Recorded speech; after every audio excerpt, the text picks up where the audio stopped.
Hello, everyone, and thanks for tuning in for the Rebellion Without Rehearsal Corpse Side tier list. My name is Jeff, also known as Zengrin, and I'm joined by... I'm Andrej from the Metropole Grid. Excited to be here. It is a special time of year, that's for sure. How's it going, Jeff? It's going really well. Thanks so much for coming on, and everyone should know Andrej does all the work for this, but he's very graceful... very gracefully letting me host this on my channel, where we can get to talk about 35 brand new corp cards from Null Signal Games from their newest set, completing the Liberation cycle. As I said at the top, this is Rebellion Without Rehearsal, and we have a whole new tier in our tier list. Andrej, do you want to do the run through of what these tiers are? Yes. So firstly, this is the corp side of the video. There's 35 cards today. Mind you, the other 30 cards of the runner side will be on the Metropole Grid. They'll be coming in the near future, so stay tuned for that. But sorry, to the tier list itself. Ban Me Please is our classic top tier category. It's a bit of a joke, but these are the cards that we think are in considerations when it comes to bans. It's the cards that we think are going to draw the most heat, and sometimes we're correct about this. Sometimes we just put cards we think are really strong. Faction Staple, a fun category because it's not always like the most busted stuff, like the Ban Me Please kind of stuff, but it's a sort of stuff that, like, if you're playing Anarch, are you gonna bring Steelskin Scarring to your deck? Yeah. Are people complaining about Steelskin Scarring? No. It's just a thing that you should probably be considering anytime you put together a deck of that faction. Now, we split these two up because classically we had a really wide and long category, so we were separating Archetype Enabler and Archetype Role Player. So Archetype Enabler is, you know, the sort of card that's not exactly a faction staple, but its existence allows you to play an entire different archetype. And it's like one of the big encouragements to be like, let's talk about Tag Me Sebastio in the runner side, right? Like that forces you to do something new. It's the reason to do it. Now, Archetype Role Players are not exactly the exciting reason why you want to do the archetype, but they're the sort of like workhorse cards that make that archetype make sense. They're pretty good. They're exciting. Sometimes not the most exciting, but they're obviously there. So we just separated those two because we ended up way too many cards that were just archetype cards in our last tier lists. Yeah. Slots are hard. A difficult category, unfortunately. This is a bit of a sad category. It's just Netrunner. There's a lot of constraints on deck building. You usually want to show up with 45, 46, 49, whatever you want. And so sometimes there are these cards that seem good and have meta applications, but often will be left back on your table when you're deck building because you can only bring so many cards. Now, Jeff, I know you're quick to point this out, that sometimes the cards that end up in here are specifically tech cards and cards that in some metas are faction staples or even Ban Me Please, depending on what you're building into. So I think we always shout out like No Free Lunch as a card that we said was a slots are hard card. And that's technically true as long as your meta doesn't require it. And we've seen that specific card be incredibly important. Finally, Binder. It is 100% worth keeping in mind that when we do these tier lists, we're talking about standard format and we're talking about competitive play. So there are unfortunately some cards that will just see no standard competitive play at high, ceiling tables, competitive stuff. And that's okay. Some of our favorite cards, some of the most fun cards are unfortunately Binder cards. This is not a judgment exactly on the value of those cards, but for competitive play, not always everything makes sense. I think that's it. That's our now 6 category system, which I'm actually pretty excited about the system. This seems a bit more smooth. Yeah, I'm very optimistic about this one. And you beat me to the punch. This is a very standard focused tier list. So you came here for eternal hot takes. You'll have to wait a little bit. If you came here for startup hot takes, stick around. These cards will be relevant in startup, though. Again, as we said, this is focused on standard and in particular the competitive lens of standard. But, a lot of you enjoy this anyway, and I hope you'll have a good time with us as we rollick through these cards in some amount of time. Buckle up. It's always like, oh man, you can watch an entire video series of something else. Do you want to start here at the top? Mind you, there are timestamps usually in the description. You want to jump to a faction. If you want to like the video, leave a comment, subscribe to Yesengrin SC. It's a nice way to say that you appreciate this sort of stuff. You want to dive in? Yeah, let's dive in. Do you want me to read out the first card once I pull Kindly. it up? HB Identity. Okay, this is the HB Identity for this set. It is called Thunderbolt Armaments. It is a 45-15, pretty standard corpse setup.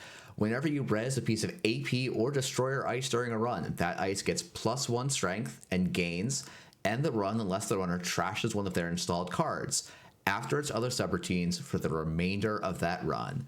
And the flavor text is strength in the palm of your hand. So, Andrej, there's been a lot of discourse about this ID. And frankly, much of it is not the most favorable to this ID. Pretty recently you put out a video where you're like, this ID just doesn't make sense. Do it in anything else.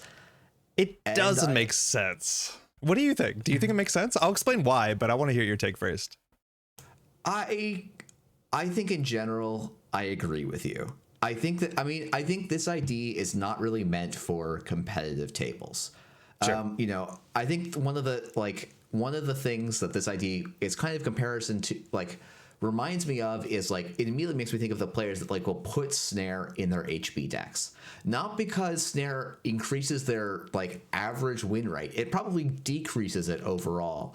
But the surprise and the spike factor is, like, why you're playing the card. And I think, like, Thunderbolt Armaments, is trying to hit that and saying, hey, you have to play real careful and real safe as the runner, and just put a little bit of edge that maybe you don't see when you're running against HB. And that's, as an arms dealer, I think that's some cool theming. As a competitive player, it's not doing that much for me. Yeah, so I'll keep it short on this one because I'm not going to rant too hard. But the idea is AP or Destroy Your Ice. That's stuff that hurts you, hurts the opponent's board, hurts your opponent and their board. It's hard to make a deck consistently that only does that. So you still need to play some sort of fundamentals. And then the question is, this only fires when you res ice. How many ice do you res in a game of Netrunner?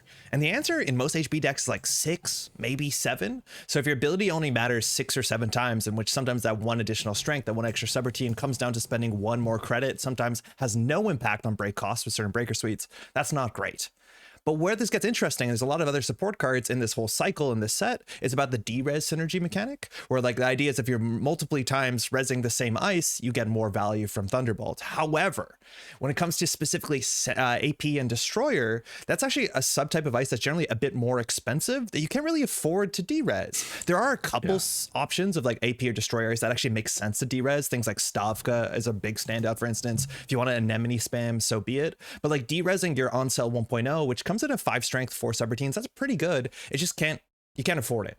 So I think people who wanted to build that D-res deck, and it seems like there was a lot of signposting that HB would be doing D-res in this cycle, I think you can still make a compelling D-res deck with a lot of the cards from this set and this whole cycle. I just wouldn't do in Thunderbolt because I think you get just more value from another ID over this. So it's hard to make this matter. I do think also ice face checking is a bit difficult right now in standard. There's a lot of ways to cheat through ice to face check safely on a bunch of angles. So making your ice better for me is not often like a first order optimal strategy when you're playing HB. I don't like this thing at all.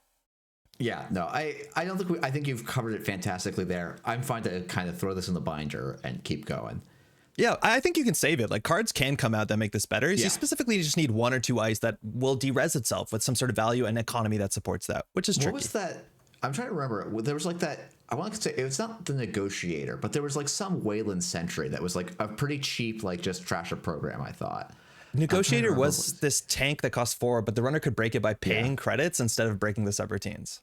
Yeah, and it's like, I wonder, it's like, if you maybe at some point we get like a small, like almost like a Z, but like actually has Destroyer or AP on it, like a Z 1.0 where it's like a cheap, annoying thing. And it just gets that extra strength, gets that extra subroutine. Like, that feels like the card this ID is missing. So it's not going to be, necessarily always going to be in the binder, but it just doesn't feel like it got there with the support in this set. This is going to come in the future. We'll talk about, but like harmonics, really good reason to res and de-res. There's only one AP Destroyer harmonic. It's the hardest one to res or de-res. But resing or de-resing like a wave, an echo, a pulse, that makes sense. It's not what this ID is trying to do specifically. So that's kind of the issue I've been finding. Well, talking about de-res and re-res synergy, we've got Lightning Laboratory. This is a 4/2 agenda subtyped research. When you score this agenda, place 1 agenda counter on it. Whenever a run begins, you may remove 1 hosted agenda counter to res up to 2 pieces of ice, protecting the attack server, ignoring all costs. When this turn ends, de-res 2 pieces of ice, protecting that server. This is one of the cheapest ways that you can res and de-res something massive, right? Like, we haven't even talked about the idea that you want to put Cloud Eater, maybe a Nancy, any of them disgusting big scary sentries in your HB deck. That's a problem, but this is the way that you can res them and technically de-res them efficiently as much as you get 1 shot. That's kind of cool. It is also worth noting that you can res and de-res different ice on the same server. So you can de-res cheap stuff to res some big stuff, but that only largely makes sense if you have 4 ice on the same server. That's an HB archetype, the sort of like Jinja City Grid archetypes. Those do exist, but it's not the most obvious thing to be doing specifically in Thunderbolt. So to me, the question is, does this exist outside of Thunderbolt? Obviously, this is nice in Thunderbolt, and It's hard for slots. It's like still a slots issue when it comes to agendas, right? Like Off-World Office gives you 7 credits. Are you resing ice that costs more than 7 credits? Probably about 7 credits. Is 7 credits more flexible than this? Probably. What other things like Architect Deployment Test? There's another one that searches your deck for an ice. Like there's a bunch of ways in Faction that see consistent play that allow you to search for a card and res it, as opposed to have this positional res or derez. And this like temporal res or derez is cool. The same way that you could look at this and be like, oh, it's a Nisei Mark II counter with additional steps. And that does work out. But it's so far in HB, you want the more consistent, straightforward route. So there just doesn't seem like there's enough synergy. We're getting the res and derez fires other stuff in a way that puts this over the top compared to the other, unfortunately, vanilla options. Yeah, I think I completely agree. You know, I think it's like this ID is like really it's in a playable design space. Like its power level is about right. You know, if you can res, you know, it's like, oh, if I res a Gatekeeper and, you know, a Brawn. Yeah, maybe, you know, that's a great, you know, that's 9 credits of value. Yeah, they're gonna de-res, and that's a bit of a bummer. But it does do that kind of Nisei Mark II thing of probably just opening up a scoring window for you that maybe wouldn't be easy to do otherwise. But it is less flexible than the other power cards we have in that 4-2 slot. So, like, while I think the card is cool, and I'm expecting for, like, you know, circuit openers, people are going to try and make this work because it's an interesting card, and it's one of those ones where, like, yeah, I could see us missing something here, right? Like, you know, if even with a 3 ice server, like, oh, this is a way to reset my ablative that I use to, like, score behind turn 1 or 2 kind of thing. Yeah. It's potentially a role. It's probably not the best in role, but you know, to me, it's a playable agenda that's crowded out more by how good other 4-2s are than like a text that I would just never look at, I guess. Yeah, I think Ginger Rush, that's a great idea. Resing cheap surveyors. I do think that's another big point that you talked about. Is like a lot of the stuff that you want to res and derez in Faction are actually not very expensive. It's like magnets, gatekeepers, ablatives, that sort of stuff. So like this feels like overkill when you're resing something to save 3 credits. That's kind of the issue, and also doesn't work with Thunderbolt. Stavka. Need to mention Stavka when it comes to Thunderbolt. 8 strength Stavka is one of the best things you can do in that faction. Whether rig shooting works right now, that's kind of up to you and your meta to figure out. But once one of these is scored, you have to keep in mind that the play patterns are different. Even if the corporation has no money, you cannot safely face check because you could just get the bad thing to your face immediately. And it does change play patterns in a way that's not very obvious, which that has something going for it for sure. Yeah. Yeah, I think this probably slots are hard. It's probably not going to be very high in slots are hard, but it does feel like a playable card in a different era that we're not in. Yeah, I think there's some decks that could use this and use it well than other agendas. You just really have to build in it for that to be universally true. Yeah. All right. Okay. Well, next up, we have another derez card. This is a 1-cost asset political Ritzy. This is an HB. It's called Warm Reception. When your turn begins, you may install 1 card from HQ. You cannot score that card this turn. If the server is not protected by ice, you may derez this asset to derez another installed card. And this is 2 influence and 2 to trash. We have a couple things going on in this set. Firstly, the amount of cards that are like 1 res, 2 trash cost, specifically 2 trash cost, it feels like most of the assets in this entire set. That is something that we're going to bring up consistently. And just to get that out of the way here, 2 trash cost puts assets in a really awkward spot. Here, we already have a cheaper res cost than trash cost. So that's good for the corporation. They're not spending more than the runner is. So you're trading your click forward generally. But at a 2 trash cost for potentially an important asset, that kind of means you have to protect it.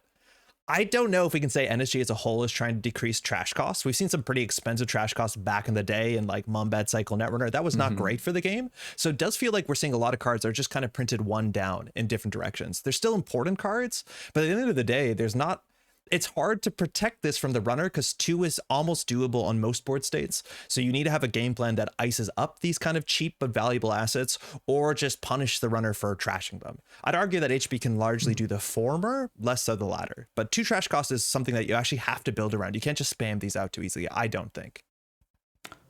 I disagree slightly because I've been playing an Asa deck that does just spam these out naked on the board quite a bit. And I think the Asa style archetype is probably where, like, I think the political mode of this card is interesting because in certain decks, you really will want to use both modes in certain board states. And in other board states, you're okay with saying, hey, if I need this extra install, I will pay the ice cost, and I'll, especially in Asa, I'll be able to leverage that to my advantage because I will put it down for a single click, ice it up, and then pivot into a well, not actually pivot into a fully operational, but, you know, spiritually pivot into a fully operational where it powers you up. Though pivot in HP, anyway. But I think this card is like, I like these 2 trash costs. I know they are probably too fair. But I think this card is like an interesting question where it's not 1 or 0, so the runner's probably not trashing this off of R&D. And then if this does live on the board, you know, it kind of equals out the click for you once it's the corp. It's kind of, I guess you're down a credit. And the D-Res is nice. Like, I have D-Resed a heck of a lot of Spin Doctors in, you know, the week or so since the set has come out. And that feels like, you know, that's just a legitimately kind of unfair thing to do as the corp. And that's been pretty good. And then it's like, oh, hey, if I'm just playing this because I'm trying to spam out, build up my board more quickly, then yeah, I can throw, you know, an ablative barrier in front of this. And like in the mid game, that's actually an amazing server for me, because if the runner does try and interact, great. I just get the card I was going to install anyway, and now I get it out of archives rather than out of my hand, which is usually a better trade for the corp than installing a card from their hand. Though it's, you know, still a good card either way. So like this card at home, Ace Group, as you said, fantastic. Out of action 2, near a hub. There's some reason you want to play this out of action. They generally get like install synergies to push them forward. They're spamming out assets. That is also a noteworthy thing. Like, I think in the HB part of this set, it feels like there's this weird kind of contest between some of the cards being clearly for this, like, I would say somewhat fictional D-Res deck, and then some of the other cards being for Asa asset spam. This one's like the closest to, I'd argue, the midpoint in some ways. That bottom text is interesting, and it's very noteworthy that you don't have to put this, as you said, into a deck that's like trying to de-res their like on cell 1.0 to be able to res it again in Thunderbolt. You can just de-res your cheap ice. You can reset your Marylands, your Regoliths. That's not always a great thing to do, but your magnets, your gatekeepers, your spin doctors, your ablatives, like there is actually reasonable things in most horizontal decks that do make a fair bit of sense, which is kind of cool. Yeah, I think this card being a midpoint, I think is a really interesting little glue piece, because, you know, I think probably if we look at this whole set, like D-Res all my ice dot deck isn't there, and D-Res all my assets doesn't feel like it's really quite there. But this, like, I mean, I think it's a little bit closer, but this card does feel like it can kind of lean one way or the other and support both, which is actually a very nice design space. It's cool. I think the big problem is going to be, in those ice decks, that 2 trash cost is going to be a real impediment to it. I was going to say, it's worth noting that in a lot of those like D-Res decks, there's a bunch of these like synergistic sidecar assets, things like the second server problem assets like this, Cyber's End Harvester, one of the upcoming cards as well. And that is something I found in D-Res decks to kind of be a struggle, how you protect those while also building a board state. And again, play Asa Group. That's the easiest way to do it, which, sorry, Thunderbolt, sorry. Yeah. This is, it's like good enough to be an enabler, but I think it's just a role player in that sort of deck. If this didn't exist, you could still play Asa relatively well. Yeah, I agree. I think this is a role player. It probably is going to go in a good amount of Asa decks, but not be like a central part of them, right? It's a piece, but not the pivot. Yeah, it's wild. If you see these things at the 2 trash cost, I do think there's a cool rule. It's that if there's a cheap cost asset that they're putting in their deck, it's probably because you should trash it. It's probably worth trashing as part of their game plan. So at least you're not paying a lot for it. Yeah, I mean, it's, I think there's the like, Wizard's not in the card pool anymore. So trash costs, if we want to make sure that not everyone has to just pack only Econ, maybe trash costs need to be a different number than they were in Boombad. Miss Bones will leave soon enough this year. We've been told, so that's pretty cool. Yeah. Let's hope. Speaking of 2 cost, we have Working Prototype. It's a hostile HB asset. Love the art on this one. It says whenever you res a card, and it says including this card, I love that reminder text, place 1 power counter on this asset. Then there's 2 actions you can do on the card. First, spend a click and remove a power counter to gain 3 credits. So it's a Regolith mining license with slightly more steps. Otherwise, you can spend a click and 5 hosted power counters, which is a really goofy number, to gain only 6 credits. But then you add 1 installed resource to the top of the stack. So it's going, they have to redraw it. It's obviously a huge sink of tempo. Drawing the card that was just removed from your board state feels really bad. A lot of psychic damage there. 2 cost trash, mind you, 2 influence, which I feel the other one was too. So it is technically very splashable. This one I think is very divisive. I think a lot of people have different opinions on this card, and then which mode is like the mode you're trying to build towards. What do you think about this? I've been liking this in ASA, but it's, I should put my cards on the table. I've basically been playing exclusively ASA since the cards came out, because I could have guessed through all of these, you'll see this set seems like a love letter to ASA. Like ASA's going the last meta where we'll get ASA, and there's just a lot of little love letter cards for ASA in this set.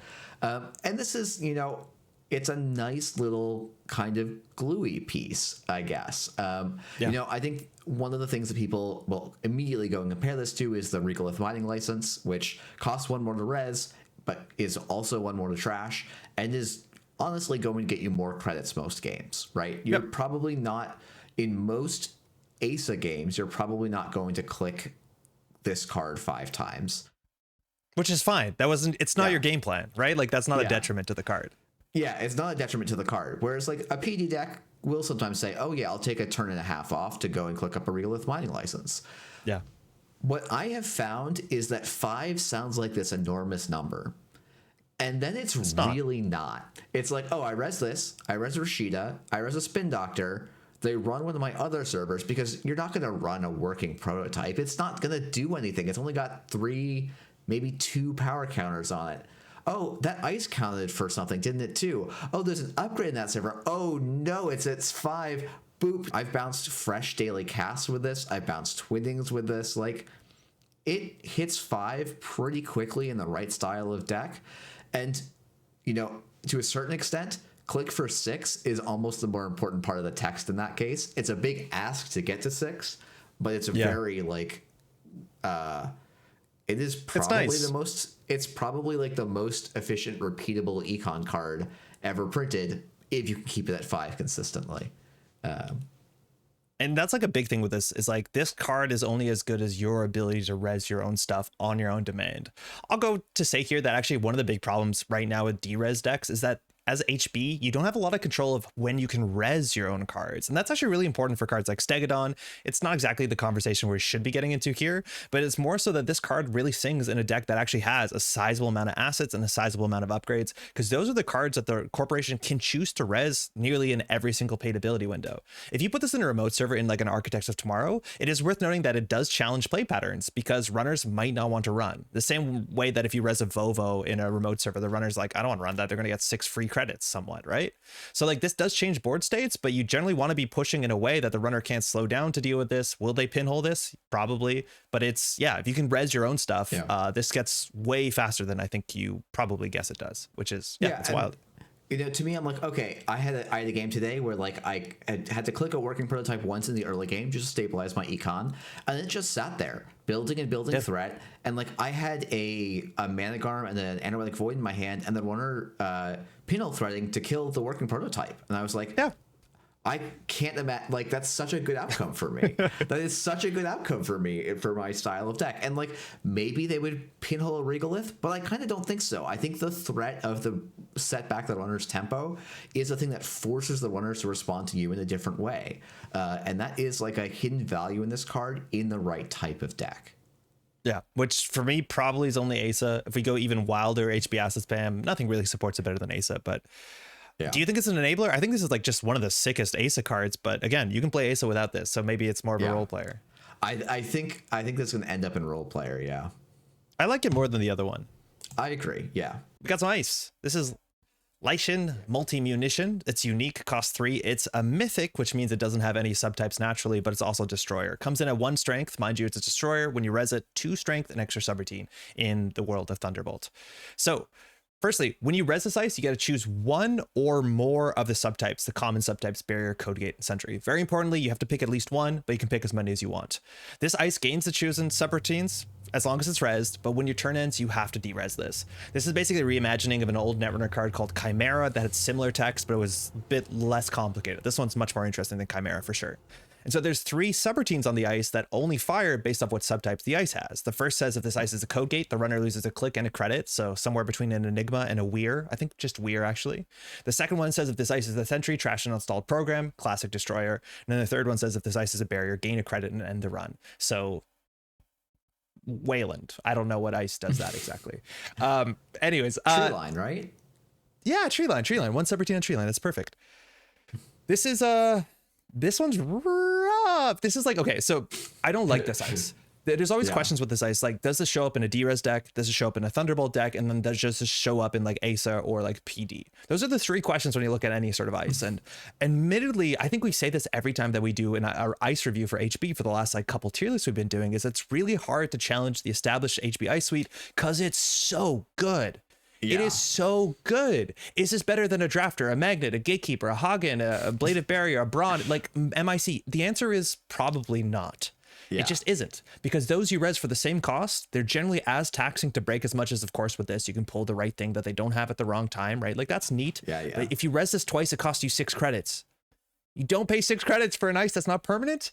And then on top of that, I think one thing that was really surprised is I put this in this sort of like Stegadon D-Res deck, which you think would be a natural inclusion. But actually in those sort of decks, one of the most important things you can have is resed ice on as many servers as possible. So you have options with Stegadon. With Stegadon, you need to D-Res something on a different server. And so I was constantly getting frustrated with this card because I wanted something permanent as opposed to something that D-Reses and then has no Stegadon action attached to it. I'm not into this thing. Have you been enjoying it? Not really. I think something to say about this card is, that is kind of cute. Though I think honestly, like, Chimera was a very cool card. It was a very new player trap card. I say this as one of those new players who got trapped by Chimera. Me too. Yeah, it was like a super cool card, and Chimera only D-Res at the end of the turn, so it was arguably even a little bit like more permanent. But it was too expensive to spend 2 credits to get a 0 strength and the run choose your subtype. Whatever. Yeah. And this is worse. It's only an end the run barrier. It's only a minorly taxing code gate. It is best as a sentry, obviously, but it's not going to be it's not going to punish a face check as a sentry if you're not really running if you're running breakerless, which is often how runners will face check. And so it's going to struggle to really land the amount of hurt relative to the amount of cost it's giving you. I think that's just kind of how it comes out. I think the thing I will say about this is it's not terrible against Bankar, because and it's like, we see a couple of this ice that's like, oh yeah, when the next ice in particular, like when the runner encounters this, if they're using a fair tool, they'll get by it pretty easily. If they're using an unfair tool, well, maybe it's a little bit better against that. It's not going to be great, but if this has some counterattack to a couple of different cards in the format, I don't think it's really going to actually see any play though. You also end up in like the mid to late game, which, like, heaven forbid you res this thing 3 times. Like, obviously Vovo's doing a lot of heavy lifting here, but if you spend 9 credits on an ice, like this ice specifically 3 times, it's an issue. This is the sort of ice quintessentially at some point in the game you just won't res anymore, because that's a problem. It's like in the late game when the runner has, like, heaven forbid, a buzzsaw or a cleaver, it's always in your best interest once all the breakers are down, usually, to pick every single subber type, so they have to break every single subroutine, because they'll be there. But unfortunately, once the buzzsaw comes down, it actually like gets broken for 1.5 credits, 2 credits, right? So it's like once they have their rig set up, becomes incredibly untenable. As much as, like, if they don't have their buzzsaw, obviously you can make it a code gate, and that's nice. But you could also just play a magnet, and then you have a code gate that you res once, right? So I don't see this one at all. No, I think this goes right in the binder, probably even below Thunderbolt. Yeah. Okay. We have another one that also kind of feels Thunderbolt-esque. It's a destroyer. It's a Sentry Destroyer. Costs 4, it's Sirakabin Blade. 2 strength, mind you, 3 strength with an extra subroutine in the turn you res it with Thunderbolt. And it has 3 subroutines. The first says trash an installed resource. The second says trash an installed piece of hardware. And the third says trash 1 installed program. That would be messed up. That's really, really good subroutines on an ice. However, the top text is incredibly important. You cannot trash more than 1 installed runner card with this ice during each encounter. So as long as you don't hush that, this is only going to fire the first subroutine that actually changes the board state. So if the runner face checks into this without a killer, and it's very much worth noting, especially also with Lycian and this, is if you're playing Thunderbolt, one of the first breakers I want to install on the table is going to be my killer, because I think you're playing Sysinton. right? Like you just have to be scared of Anansi's and stuff like that. So having your sentry installed is probably a priority against Thunderbolt, which makes it hard to have rough face checks on sentries. I'd actually rather have a rough face check on a code gate if I'm playing Thunderbolt, for whatever that's worth. But the idea here is if the first one fires, the other two, they're still subroutines, but they won't do anything. Very noteworthy too, the fourth subroutine that is given by Thunderbolt, the runner does the trashing, so the text is not interrupted by that. So technically this could trash 2 cards if the runner chose to stop the end of the run subroutine. I also want to be clear, as the corp, if the runner has like a resource and a hardware and a program, you don't get to choose which of these fires. It goes in order, and because there's not a you may, you must trash the resource, and then their hardware and program will stick around. So this effectively reads, trash a resource. If you haven't, trash the hardware. If you haven't, trash the program. The ordering is actually pretty good. Like I think maybe switching hardware and resource you'd be fine with, but like that's a good list. I don't think that's the worst ordering, is it? I wonder if you would want trash a program first, because like if it's you're probably hitting this with the runner when they're face checking, and if they're face checking without a sentry breaker, they might have a fermenter down that I'd want to hit before. But trashing a resource first is not bad. Yeah. Especially if they if you get really lucky and your opponent puts down an early twinning, like if this. That's a high ceiling for this, right? But I think the trash a resource is a ice trashing non-programs is somewhat uncommon, and that is a little That's piece cool. in Circumon Blade's favor that this will trash stuff. However, we have Drafter. And that's like so unfortunate that when you build an HB deck, almost no matter what your game plan is, even if you're playing a rig shooter, there's a big chance that Drafter is better for the deck. Or if you just want a face check that's going to mess the runner up, you can still play Rototurret. It's not great, but you can. Right? It is a destroyer. So to me, it's like this weird spot of Drafter being a more taxing thing to break on most board states, a more impactful face check on more board states. It's just annoying. It's cheaper. And then if you really want to hurt someone, Rototurret, it's the same cost and ends the run and trashes the program and has the third subroutine sometimes in Thunderbolt. Yeah, I mean, this is this is probably the card where like it is plausibly playable if we didn't think about Drafter and Rototurret. Yep. And it is noticeably better against Bankar than both of those ice generally. Which is Thunderbolt in general which is cool. Yeah, but I'm going to talk about all these cards outside of Thunderbolt because I think Thunderbolt probably will be in the binder for a long time. But this card I could see eventually making its way out of there at some point. I think I like it better than Lycean because it seems more practical. I'll res it once and it'll still be like a 2-3 credit break. That's like okay. Yeah, I think I actually like it more than Thunderbolt, frankly. But easy. Yeah, I agree. Yeah. All right, Next up. We have Active Policing. This is a zero-cost operation, terminal, gray ops. Its conditions are, or its text is, play only if the runner stole or trashed a corp card during their last turn. After you resolve this operation, your action phase ends. You may install 1 card from HQ. The runner gets -1 click allotted for their next turn. Threat 3, you may pay 2 credits. If you do, the runner gets -1 click allotted for their next turn. So that threat 3 text effectively stacks on the other text. So once the game is at threat 3, you can play Active Policing, pay 2 credits, install a card, and the runner was going to have a 2-click turn with which to challenge your remote, which I think makes this a huge enabler for Ikawa in particular, Ikawa Project, which is one of the premier 5/3s in the format, though that's more a threat 4 play for the corp usually than the threat 3 play, but you'll take what you can get.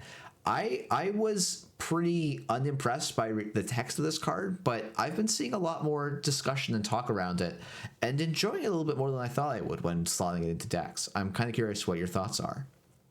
Yeah, so it's worth noting by the time we're recording this, the set's been out for barely a week and like 2 days. Mind you, Jeff, you do play testing, so you've seen some of these cards in other iterations, but this is a card that I haven't actually got to hit the table yet. I haven't been playing most HB besides Thunderbolt.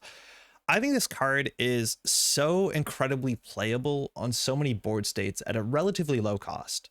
right? Like if you're playing Asa Group, the runner is going to be trashing things on every other turn if they're, you know, doing the thing they should be doing. So having a click that takes a click from them and installs a card, as long as you have a lot of cards in hand, which you can do relatively easily with things like fully operational, doesn't seem like a big cost to ask, barring deck space, which is a problem in those decks. You have a lot of things you want to do. The threat 3 text for 2 credits, like this costs 0 to do that. That like to me, I was surprised to see this. Mind you, this is like the Oppo research that HB gets. We see one in Jinteki as well. We'll be talking about Weyland didn't get one. But Oppo, annoyingly in R+, you can kind of just do in the early game as like a, you know, a tempo Oppo. And tempoing this out even in the early game doesn't seem terrible. Like I don't think I need to hold this into threat 3, specifically if you're that sort of deck with like working prototype where you're really trying to push yourself forward and keep the runner out. Yeah. In a world where we had Fairchild 3, disgusting, but we still have other stuff like Managarm. We have Ikawa. People are not playing Pulse. Border Control sees play. Anoetic sees play. All these sort of taxing things that can add up. Cold Site Server. Play this in Mirror Morph. Like there's a lot of use cases for this that I have no doubt we're going to see it, because what it does fundamentally is build a fork. And I like that this cleanly builds a fork in a way that I feel with Oppo is actually kind of difficult to do, because you install a card with this. So it's like you lose 2 clicks. I have a card on the table. I obviously have Seamless Launch. I probably have Wage Workers. I'm going to win the game next turn and let you diffuse this now. And in NBN so far, and NBN is splashing Seamless Launch, I find it much harder to generate a meaningful fork. Not that Oppo isn't good. I like that this builds a fork and a win condition all at once. I kind of like it a lot. Yeah, I think that's exactly why I think I underrated this card, is just how well it does go and create the fork. And the click tax, it like being so cheap to play even before threat 3 is a huge deal. I think the downside I've had this card dead in my hand a couple times, but it's been dead in my hands because I'm so far ahead of the runner that they couldn't interact with my stuff. And it's like, okay, well, then I didn't need this card. But for those tighter games where it's a real tug of war, which happens a lot, this card really comes in and I think delivers a really nice closeout. And I will say the other thing I like about this Gray Ops compared to something like Oppo Research is it's not like a long-term cost. It's like this really nice thing where it opens a window for exactly a point in time. So you're not going to get value active policing or very infrequently.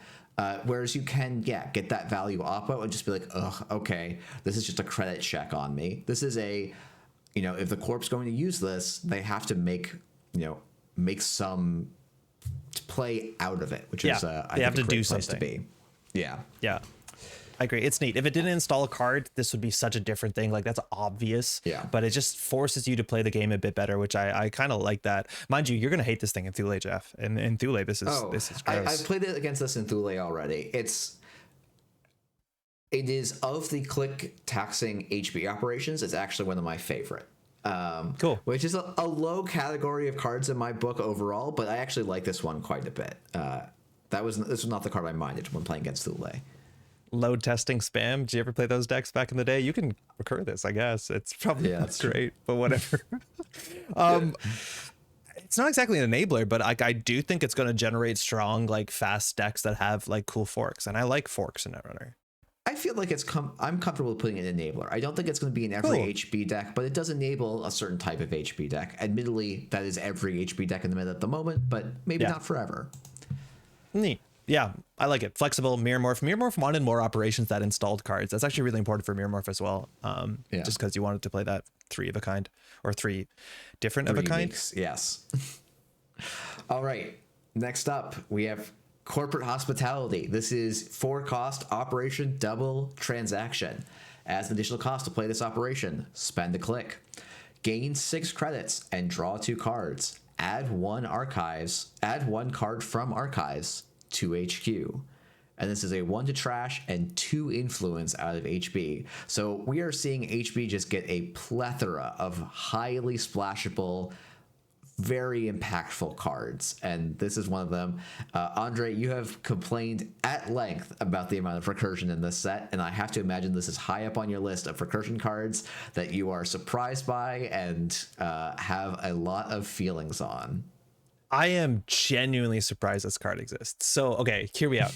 Null Signal Games, feels like 2 years ago now, maybe, they banned out Archive Memories. They banned out another card too, but the idea is that they didn't want as much recursion in the game. The idea is that when you play the card, it's gone. So you don't feel that you're in play loops where you're playing the same card over and over again and beating it over and over again. Also, this card is very comparable to other cards that were either limited or banned in older formats. The clearances, like I don't remember their names because they all blend together, like Violet or Violet Ultraviolet. level clearance was the main one that got banned. Ultraviolet level clearance got rotated preemptively, so some people call that a ban. But yeah, those were both like, you know, mainstay competitive format things, and they're like some of the most played cards in HB in Eternal. Like that's often you start building your HB list there. And this card feels two of them like, glued together. Like it's a clearance on an Archive Memories. Like it is tempo positive recursion, which I don't think we have ever really seen in the game. There's some ways we have, but that is so notably strange. It is really strange. Have you played with this at all yet? I think you said probably not because you haven't played much HB yet. I played it in Nuvum, and like it was bad in Nuvum, kind of. Okay, so we'll get to Nuvum in a while. Nuvum, you fill your bin, so this is like another hand you can deal with. It feels good. But one of the big ways to make this good, because mind you, you're drawing mandatory, you're hitting this, you're drawing 3 more cards, is you have 1 click to use a lot of cards in hand. And for Nuvum, that seemed really difficult. And so it didn't feel that great in that deck. It's a cool thing, but it didn't feel that great. But that doesn't mean this is bad. I think this is the sort of thing where I'm going to get frustrated where Rashida fires, then a turn later they play this, get Rashida back, draw 2 cards, gain 2 credits, and then Asa install the same Rashida with an ice or an upgrade for a single click, right? Where like when you have click compression in Asa, or maybe in a Teia, where they just trash your Anoetic Void, oops, it's back, right? Like these are the sort of play patterns that back in the day we were happy playing interns, which was 2 clicks to reinstall a card. This is like interns plus gas. I am going to be upset about this card, I have no doubt. Yet I do think a lot of people don't generally think this thing is absurd because it's clumsy. And that's exactly kind of the thing I will say is, you know, interns, like this is interns sort of as a triple. And that's, I think, the big distinction for me that actually makes this card like, it feels like, oh man, I took a clearance, which is an effect that HB could think about playing today. And I took an Archive Memories and the effect that got banned and staple them together. And somehow it's almost a little bit less than the sum of that description. Yes, now, it does feel worse. At some point, I think someone will completely break this card open and it's going to do something kind of gross and silly. But I think it might be quite a while before we see that, or it might be restricted to the realms of Eternal where, you know, you play this into a Violet level clearance and the runner just goes, okay, what am I supposed to do? Trash literally every card? Like, because, yeah, it's the fact that this is going +2 cards, or it's basically going +3 cards on a double. It means that you have to unload a lot of cards from your hand really quickly, or you end up basically discarding a bunch. So you don't get, like, undeniably, pull Rashida back and then put it down with a piece of ice I drew out of Asa. Good. Fantastic play. This is like a clear winner for that style, for that play pattern. But I think this doesn't support some of the decks that Archive Memories did the best job of supporting. The notable one being stuff like Archive Memories, Play a Boom, right? Oppo Research, like that's harder. Yeah, Oppo Research, recur the Oppo Research. Yeah, like, yeah, if you Corporate Hospitality, Oppo Research, you've not developed your board at all. All you've done is made, you've passed a turn, and then the runner's probably going to pass a turn back to you. And so this, like, being a double, I think, ends up being a slightly larger cost than it sort of looks like when you just look at this card. That said, like, you're going to see a lot of this card. There's no world in which you don't see a lot of this card. I think the 1 trash cost is another nice balance lever. It does make your R&D softer. Like, if you have this and Rashida, suddenly your R&D is much, much easier for the runner to get deeper into it than they ever could before. And I've probably lost more of these off of R&D than I've played, because they can't. It's like, even in Asa, it can be shockingly awkward to get to fire this off and be in a well set up place.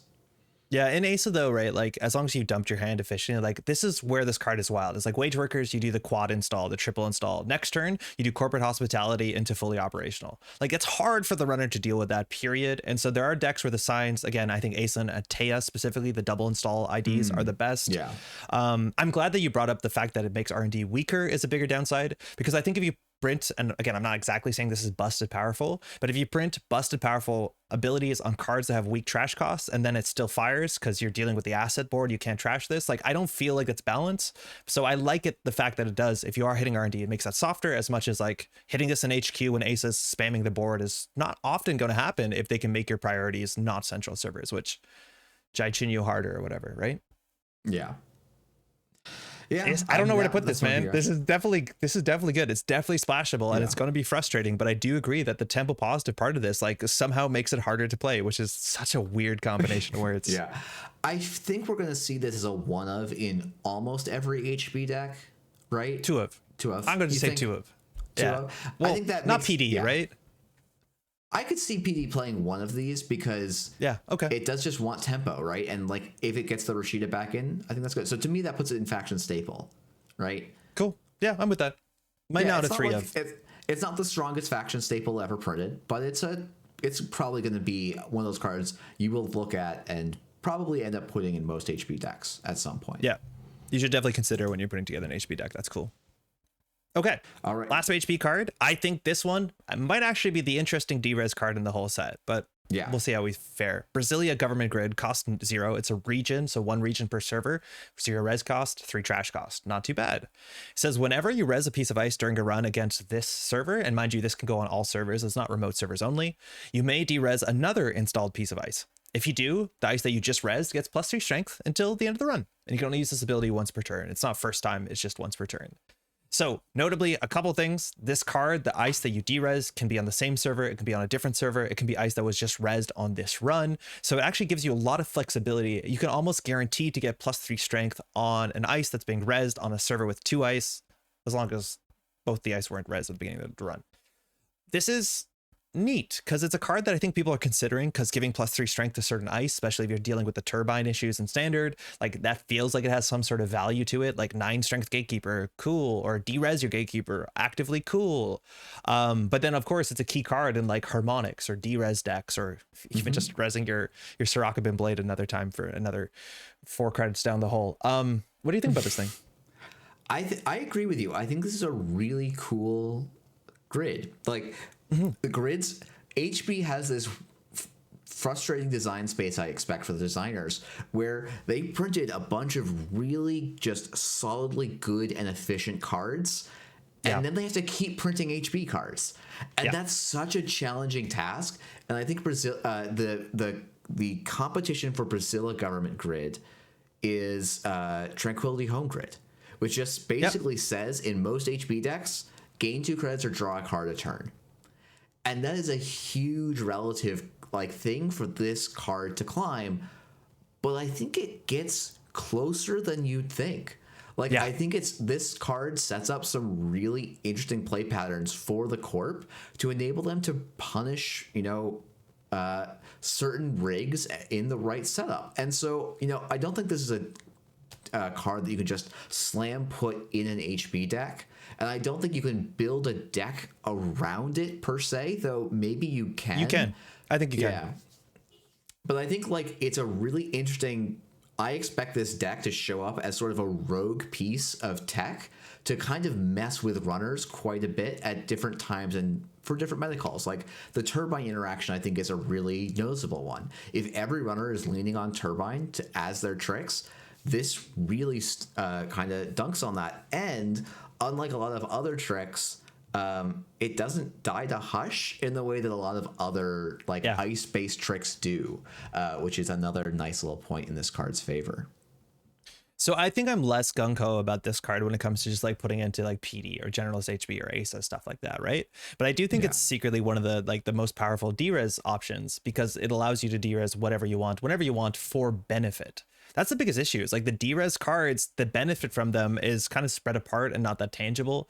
There's some dyssynergy, mind you. There's also some synergy when it comes to Stegodon, because Stegodon's rolling -2 doesn't care for how the ice was D-Resed, just as long as ice was D-Resed during a run. So this is a 5 strength swing, as much as if you're playing a Stegodon deck, obviously you're pretty deep in your D-Res sauce.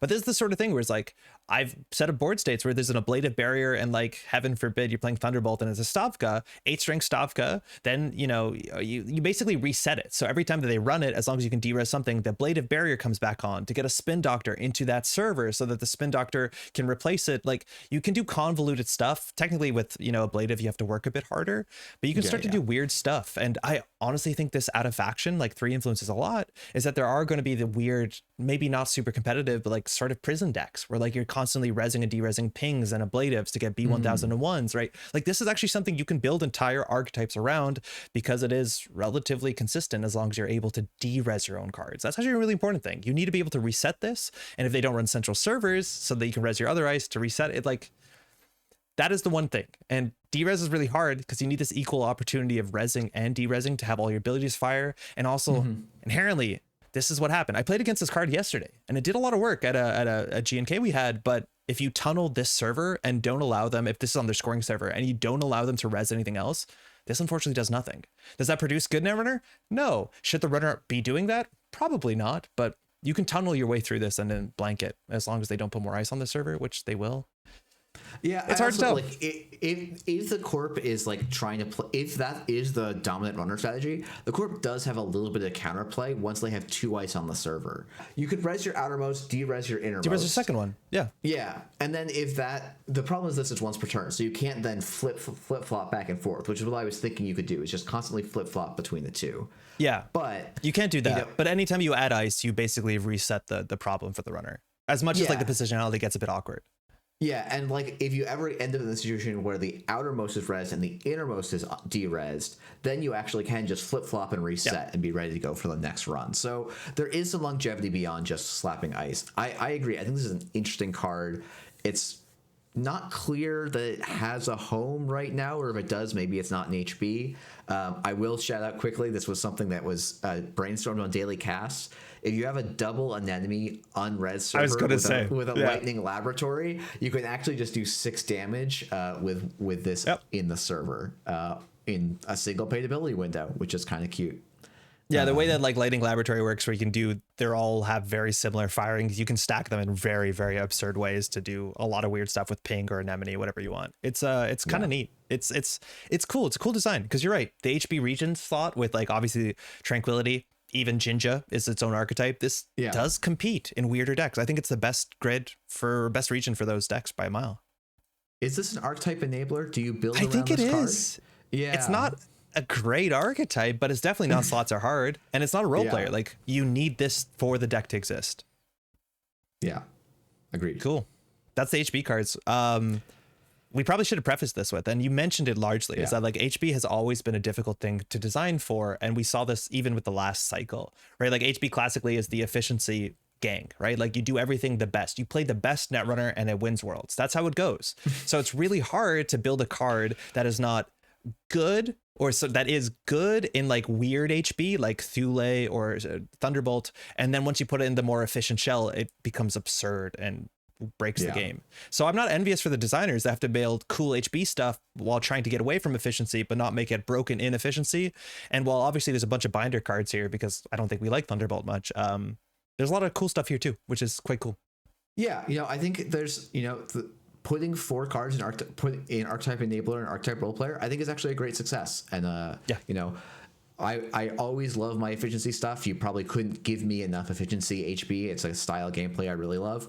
But I think balancing for other people and other ways of expression in Netrunner, I think is a very laudable goal that it looks like design's trying to go for.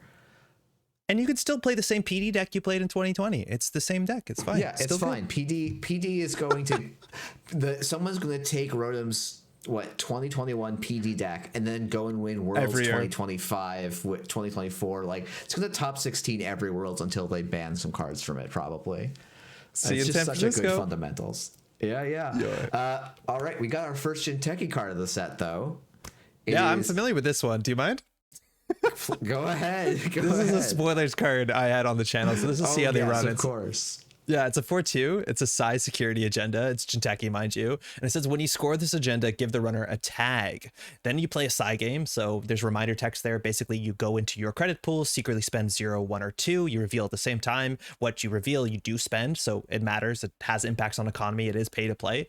If the bids differ, which should happen 2 out of 3 times, Yomi, claws, and asterisks, do a core damage. If they're the same 1 to 3 times, it's a net damage. So it is going to give you a tag. It's going to hurt you. Mind you, tags in Jinteki had small overlap, and the card pool wasn't there for a while. And in this set, we saw, or this cycle, mind you, we started to see more things that have Jinteki and tag on the same card. So we still don't have a strong single tag payout as much as there is in the format. It's not in Jinteki. But the question is with this card, obviously, how much can you make 1 tag matter? The answer probably, Jeff, as you'll explain, is you can make it really, really, really matter.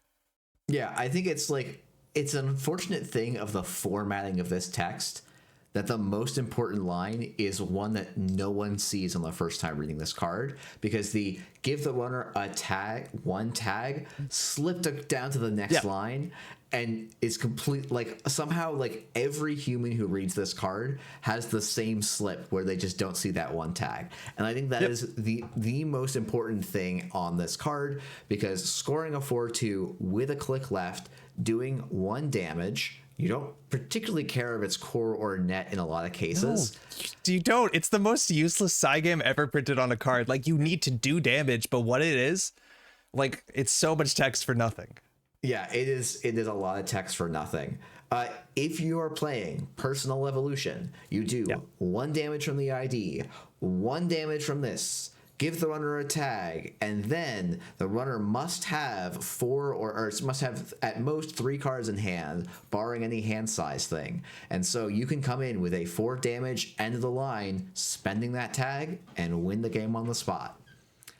It's an archetype. This exists as an archetype the same way Neurospike Re-Education exists as an archetype. I haven't seen it. Mind you, we had Neurospike Fuji archetype as of last set. That didn't show up. I'd argue having another tool in that toolbox, and this is not the worst card with Neurospike. You can set it up. You also have other ways to fast advance this or efficient advance it. We'll see later in the set. But it's an archetype that's as simple as that. If this is installed advance on the table, all that the corporation has to do playing Personal Evolution is advance, end the line. Yeah.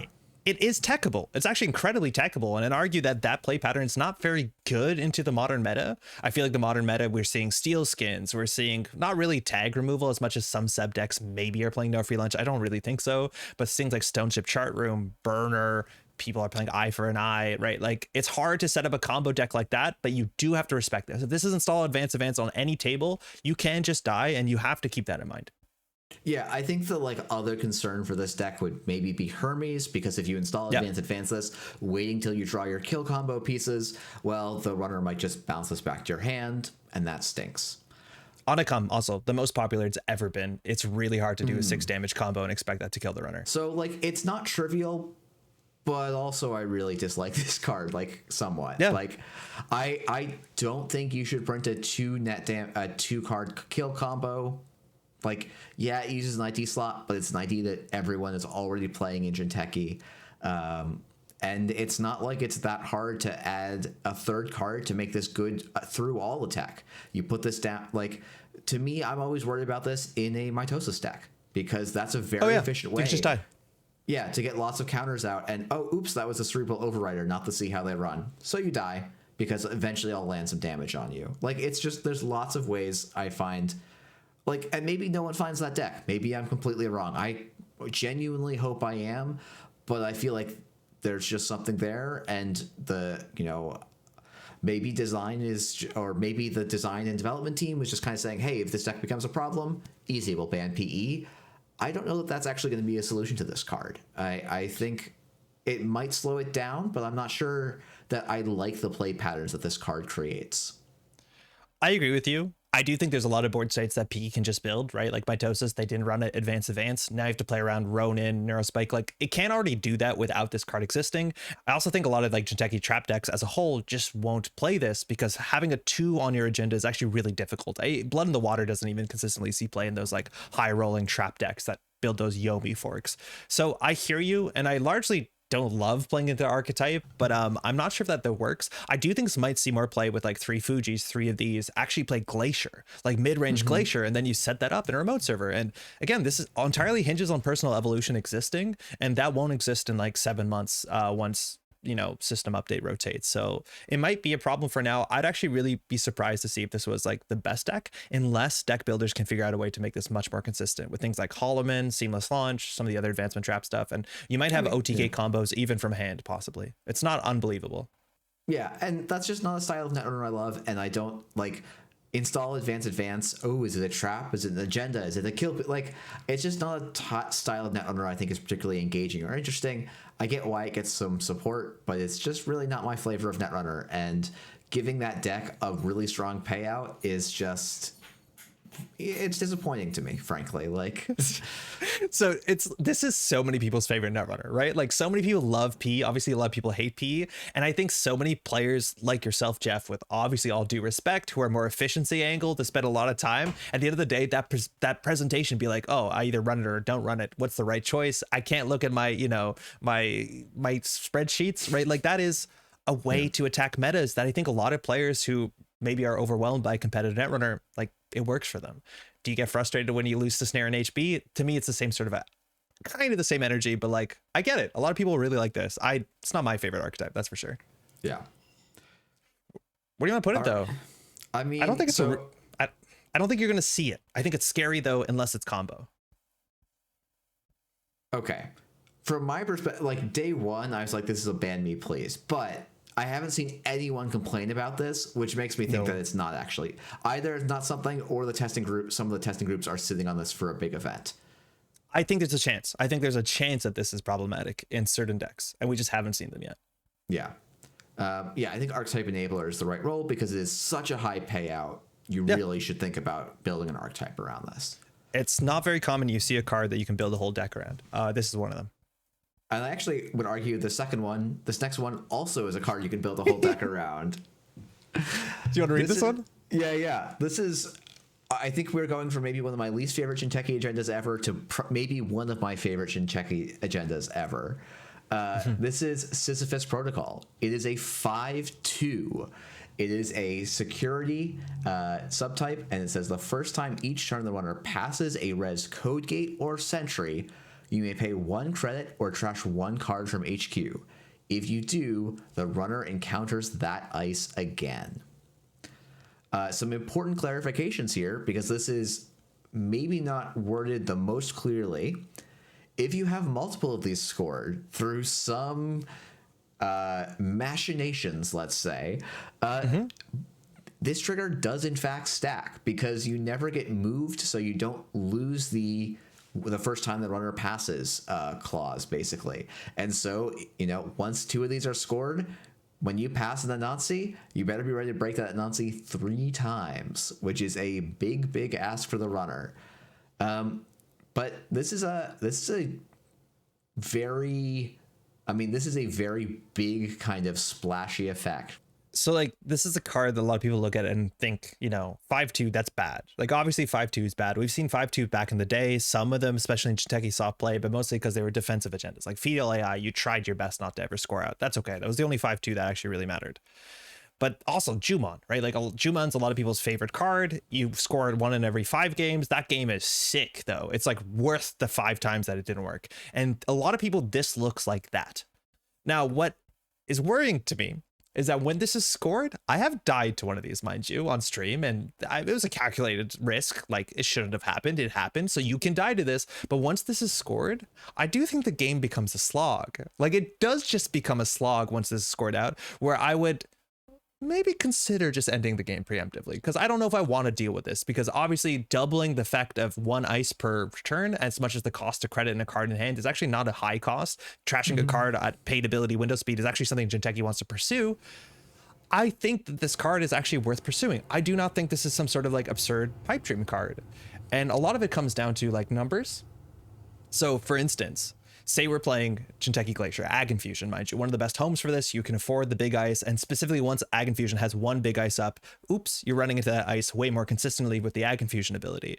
And Ag Infusion decks a lot of the heavy Glacier ones, and mind you, we are recording this one slightly after we recorded the runner side of the video, and since then we've seen NAN PC, and we've seen people play competitive Modern as much as 1 week into the thing.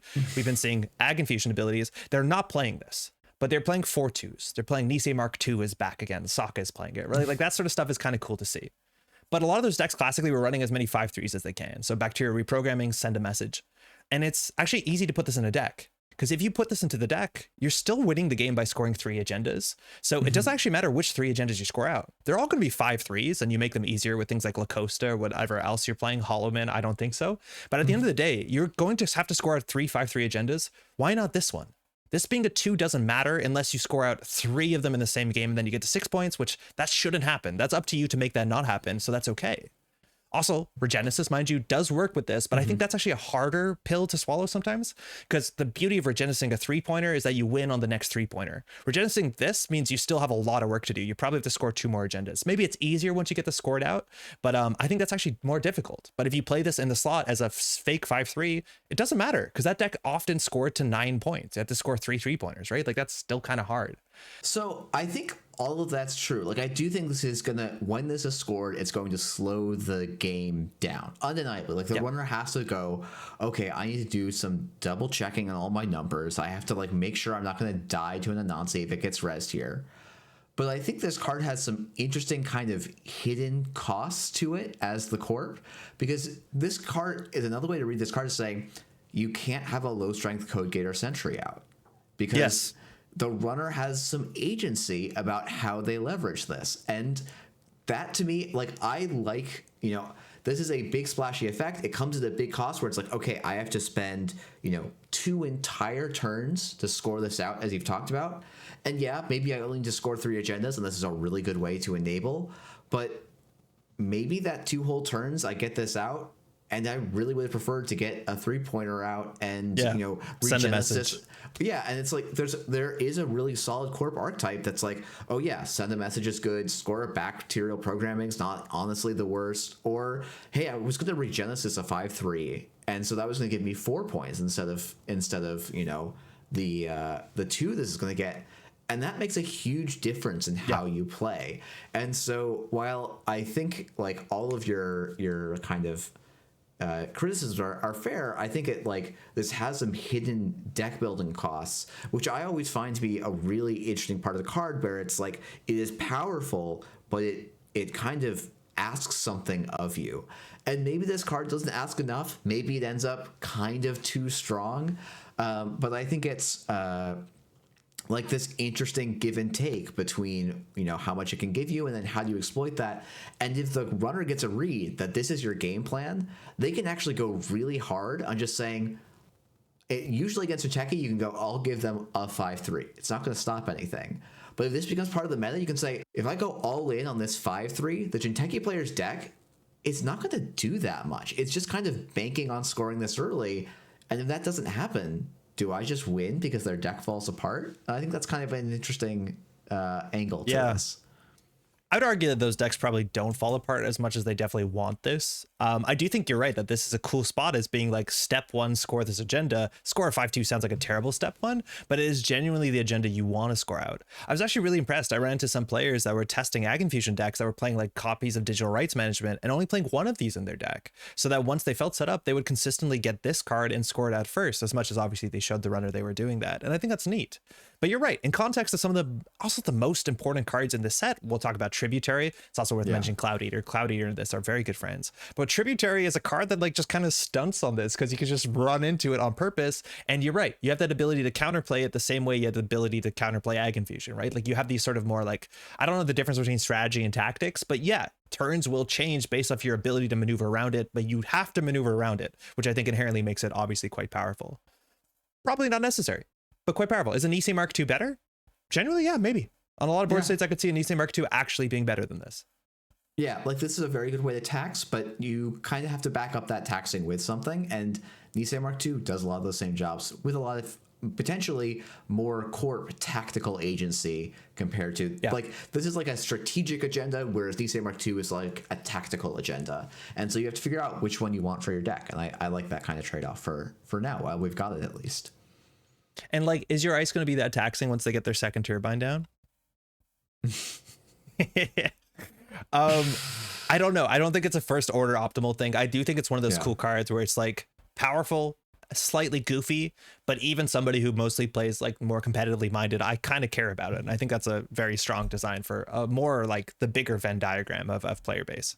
Yeah. What are you thinking? I think it's a role player. I don't think it enables anything. Okay. I think that's fair. I think it's a fairly good role player. More left? I could see go left. I would say go left here. I think it does do more than an occasional bounce of resource. Cool. Art's sick though. Art's really good too. Yeah, the art on this set has been really quite good across the board. Speaking of art, hey, Charlotte Cazador got this as a spoiler card. I like Charlotte a lot. 0 cost. She's unique. Clone. You can advance this asset. When your turn begins, you may remove 1 hosted advancement counter to gain 4 credits and draw a card. Ooh. You can also trash Charlotte at any paid ability window as long as there's an advancement counter on it to just gain 3 credits, and she disappears into the shadows.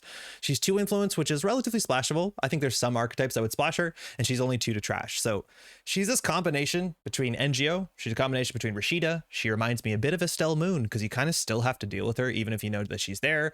And she is just a workhorse, a flexible economy piece for Jinteki with that weird sort of Jinteki trap edge to it. I think Charlotte's sick. I think it's what Jinteki needed to do a thing. I think Jinteki had problems. Let's just say this. Jinteki had problems that we both probably wanted to be solved with the set. One of them being like, they just don't have enough kind of economy utility cards. This is a big boost into that. What do you think about Charlotte? I think Charlotte is great for exactly that reason. I think there's a couple cards that make me be like, how much am I really going to play Charlotte?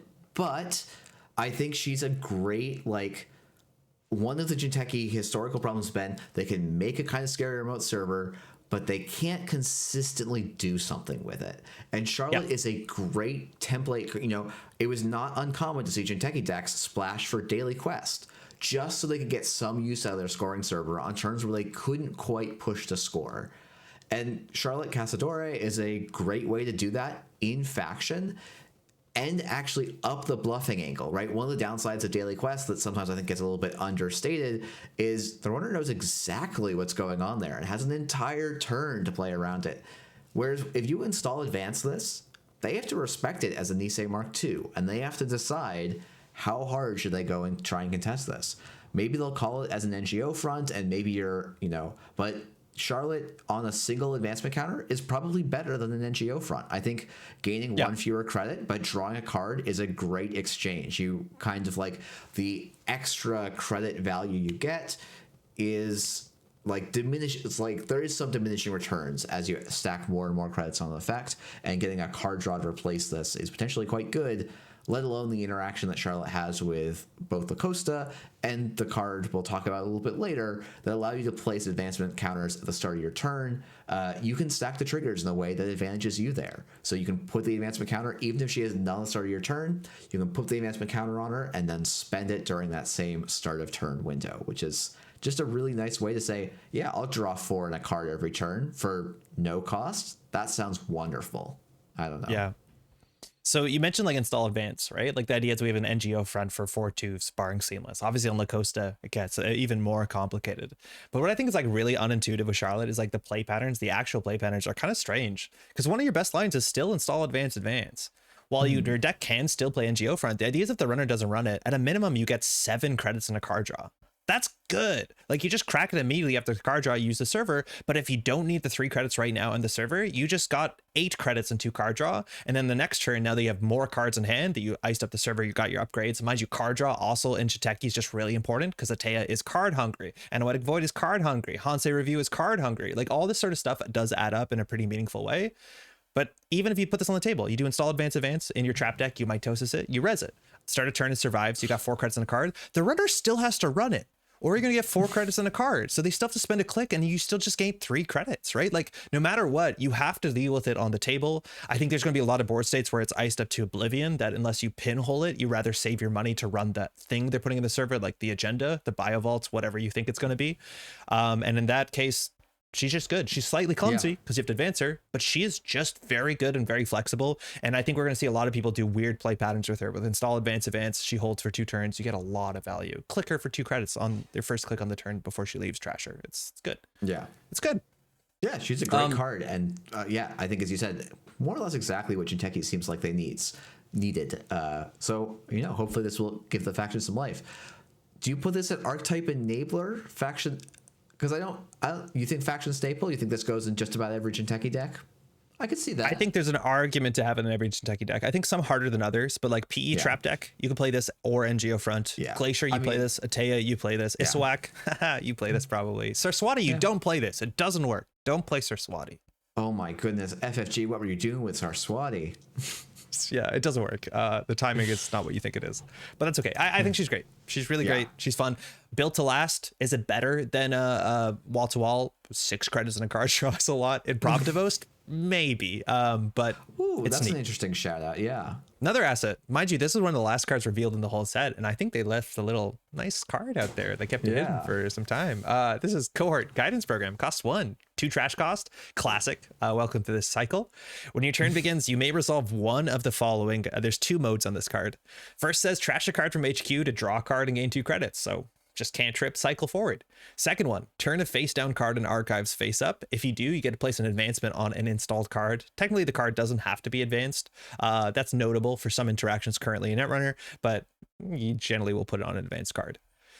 2 influence is very splashable. True trash cost, we mentioned before. You have to kind of protect this as much as NBN inherently has a protection aura with Oppo Research, or mind you, in Epiphany, this is quite good as well.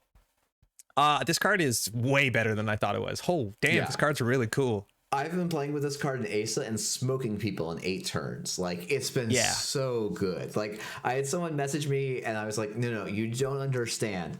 Turning the worst card in my hand into 2 credits and a card draw, that is so good. For it's so good. Many corps.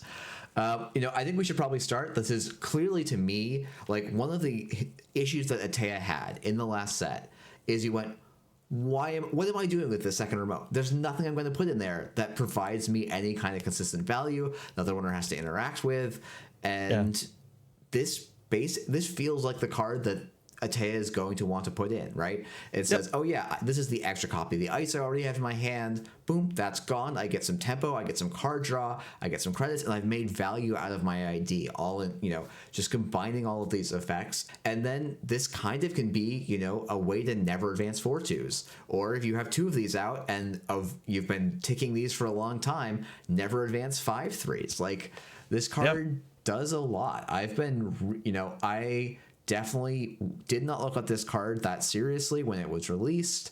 It never got its opportunity to talk about on Daily Cast, but I think I would have said I don't expect this to do very much. And then you play it and you go, wait, there's so many times where I would rather trade the card in my hand for 2 credits. And that's just what do you think? If only that top text appeared on an Anarch console, what would the console cost? Right? Like, obviously, Runner and Corp is different, but like that is a good ability. Oftentimes, the hedge fund, you don't need it. The third regolith, you don't need it. You're trying to go fast. You're building the board state. And then top line and second line are so synergistic because the runner can't check archives to see if you're throwing out agendas. I've thrown out agendas with this. I've been playing this in Epiphany. I throw out agendas with this so I can restore them on the same turn so that Hollow Man doesn't hit the install from HQ clause. Like, it's kind of a sick deck. I've been using this to put advancements on like Vladislavirsk city grids. Like, you put this on the Mesna Chesvo on a turn that you don't want to. You do probably need Isis up because, again, if it has 2 trash cost and it's in your deck, it's probably important. So I put a VSA, a Jua, pop-up window, whatever you have, a ping, put it in front of it, protect this thing. But I've been playing this mostly in NBN, and just it's absolutely killer. Just to fly through your deck and set up fast event stuff. Yeah, no, I've been loving this in ASA for basically the same reasons. Like, I can put this behind a dinky piece of ice and like, oh, I drew my second working prototype. I drew, another, I drew another wage worker, so that can go. And then, oh, I'm in the position where I need to score. Why is the runner wasting clicks checking archives? Fantastic. I just get a scoring window for free now. It is like such a neat little card that like reads so differently, I feel like, than it plays. A lot of time has been spent in the past talking about why Daily Business Show is so important, because it makes bad hands good, or it makes hands not get bad. Obviously, you want spin doctors if you want to get rid of agendas with this, but it's the same sort of idea. It's just like you're always drawing a better hand every upkeep phase where you get 2 cards. It's not called upkeep phase, but you know what I mean. It's good. I don't know. I think this card slaps. Yeah, this is, I think, so far the strongest card we've talked about. Yeah, by a mile. Man, love it. I'm gonna play it in every faction. I think you honestly can. Oh, in Nuva, mind you, also kind of cool. Oh, that's a very good point too. Yeah, because it also, for Weyland got some care about what cards are face up in archives, and this actually is a nice way for you to get some extra cards face up, which is kind of cool. I guess question: do you want to put this to the left of corporate hospitality? Yeah, I do. I do. Yeah. I honestly even think this. Okay, we can go with that. Okay. All right. I read the room there. That's okay. Very, very kind.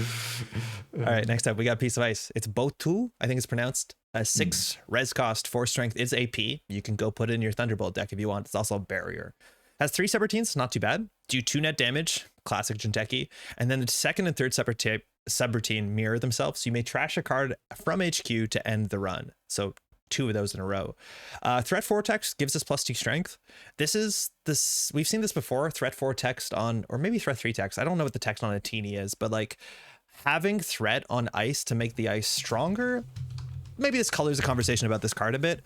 I have not been very excited about that when it comes to threat text, because by the time the threat text comes online, that's probably when they have their turbine. So maybe in some ways it's nice that like it has natural turbine, defenses built into it.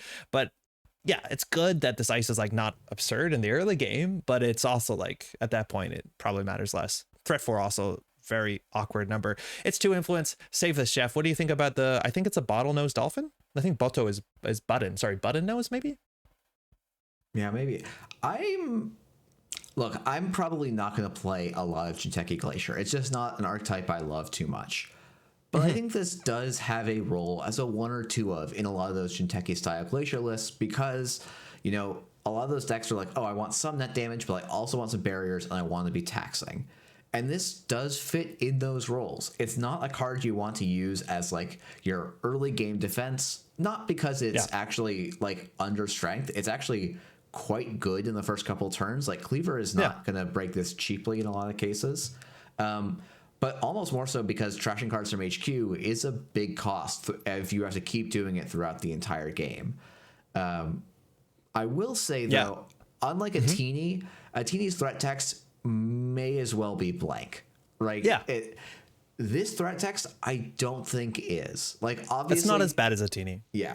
Obviously, Turbine presents a problem, and Turbine presents a problem for the entire ice strength landscape.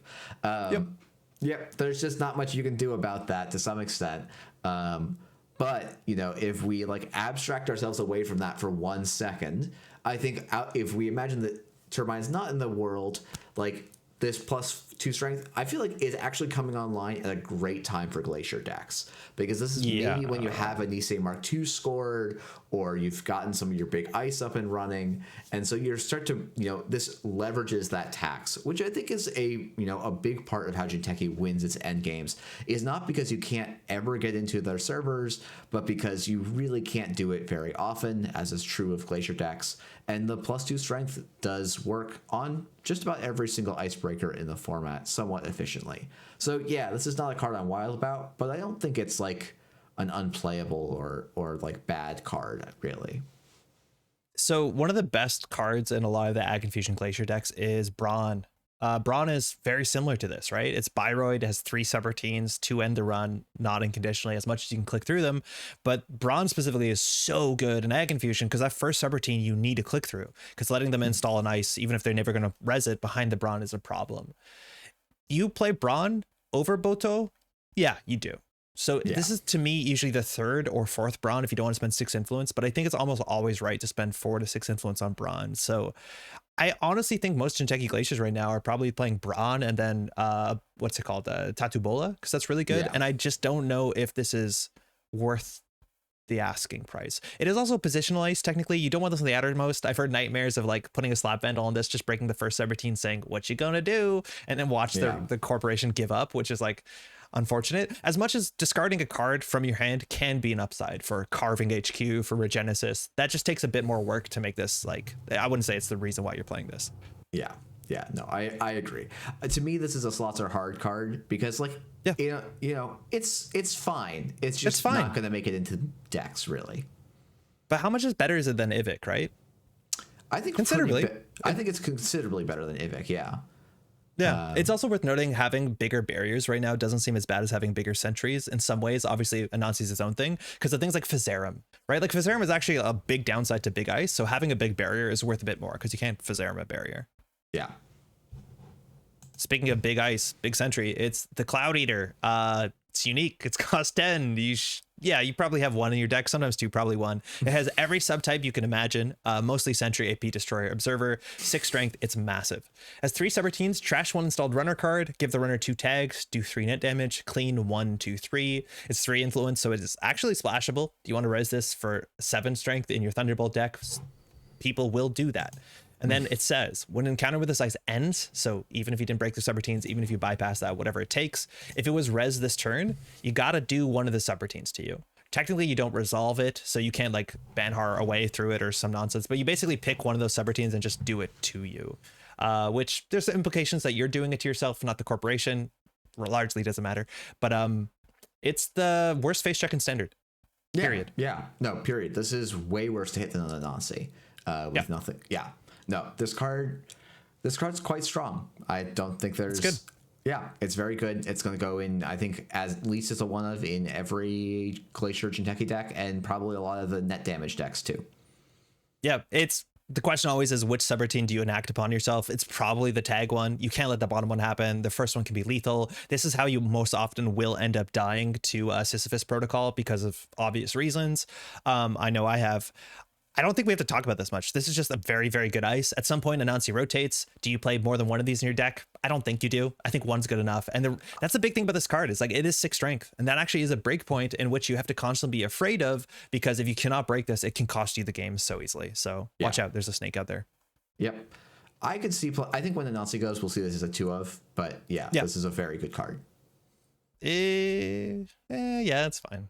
Yeah, I think that's okay. I think I'm more worried if my opponent resolving a corporate hospitality than resolving a snake. Yeah, maybe. All right, Jeff. Now the next one is the last Jinteki Ice, and I'm really interested for this conversation because I've seen you in like chats say like, I don't think it's that big of a deal, but a lot of people have said this is the strongest card in the whole set. I think I'm one of those people. It's Tributary. It's unique Jinteki Ice. It's just a code gate. 3 cost, 4 strength. Already very good. And has 2 pretty great subroutines. You may draw a card. You may install a piece of ice from HQ protecting a different server, ignoring all costs. And then each piece of ice gets +2 strength for the remainder of this run. All ice, doesn't matter where it is, for this run +2 strength. But of course, the kicker here, mind you, 3 influence is very splashable. The first time each turn and run begins, you may move this ice to the outermost position, protecting the attacked server. So once per turn, this will be there. You can play around it by baiting it out in weird directions. The corporation doesn't have to move it the same way that you can play around Sisyphus Protocol. This is the reason why Sisyphus Protocol can be complicated. But it is a 3-cost card that is above strength, that has great subroutines, that moves around the board. This thing to me is so buck wild. Why are you cold on this one? I am cold on this one because I'm not sure these subroutines are great. Are they good? Yes. But I'm not sure they're great. I think they're game losing if they fire on the wrong board state. Straight up game losing. This to me feels like firing a drafter in a bad time. It can cost you the game. So now you'll see it coming. I'm not sure. The reason I don't really agree is because drafter says install the best card from your deck that you've seen thus far. Right? Yep. This says install the best card you have in your hand. And those are very, very different sentences, right? At least from my perspective. And the other thing I get is, okay, the next ice that gets, or the rest of the ice that I see on this server are getting +2 strength. So, like, either I need to have a very consistently strong hand, and then have the runner face check, and then I get some payoff for this, right? Or I have not even face check, right? The runner just needs to make a run. My hand is really strong. The runner runs into this, you know, I get lots of payout because I get to build out my board state even faster, and then my ice is even harder to break. Yeah.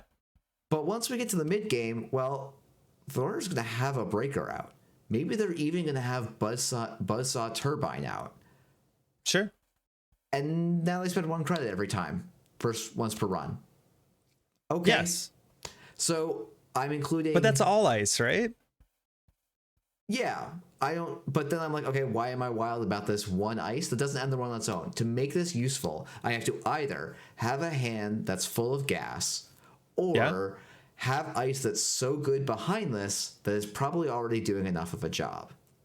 This is a good ice. This is undeniably a good ice. But I'm like, once I include the second copy, I start feeling kind of bad, because if I draw that second copy in the mid game, I would want any other card than this, right? And maybe I can just justify it to myself. Oh yeah, well, tributary will fire once. I'll draw my card, and that will offset. I'm not sure that I always believe, like, evaluating an ice on the strength of its subroutines, I always find to be a bit of a difficult, like, process. And now I'll turn it over to you to explain to me why it's actually really applicable in this case. Okay. So I think the baseline argument here is like, this is a 3-cost ice with 2 subroutines that are both worth breaking at 4 strength. On its own, that is notable. Obviously, this can move itself around, so it'll present itself as many times as it can, as long as a corporation, you know, can make that make sense. But that's actually a break math thing that's super, super rare. There's not a lot of ice in this game that has higher strength, let alone multiple subroutines, than its cost. So already we have something that I would argue is above curve. Now, I'd say that that's balanced around the fact that this is inherently a positional ice. It's a utility ice. It doesn't end the run, right? Back in the day, for real old heads, we had RSVP, and that card was just good because it protected assets, and it was just more expensive to break. Yogg, back in the day, we had other issues, right? But the numbers on this are already premium. So the question is, how good are the subroutines? You talked about you need a good hand. I would say in Jinteki, you generally want to keep an ice in hand anyways because you have Tattoo Bola. So you're already respecting a play pattern that makes sense with this. And then, of course, this is the most buck wild in something like a Teia, where you install an ice and then can get an upgrade or an asset on the table, whatever it is. Mind you, board state dependent, push yourself forward. Hopefully you build a deck around that. In Asa Group, this is rezzed. Obviously, anytime this goes through it, even if there's no ice behind it, they just charge the remote server because as you're working prototype in it, you've just built a second server. And Asa's once per turn fires on the runner's turn, which is always quite good. This is the biggest thing, though. It costs 3 credits. I cannot think for the life of me, through the history of the game, a 3-credit ice that you've rezzed for barely anything in the mid game that is going to control and have an impact on the entire mid game for the runner. Where now the runner sees there's a regolith, but I know if I run that regolith, not only is there going to be an ice that's going to be res, it's going to mess up the math behind it, but if that subroutine fires, they're going to get another 2 ice server and push themselves even forward that I probably can't even run unless I bait this out on archives. And if they lose a click every turn because you spent 3 credits rezzing an ice, like that seems like such an absurd trade for what we pay for like a magnet.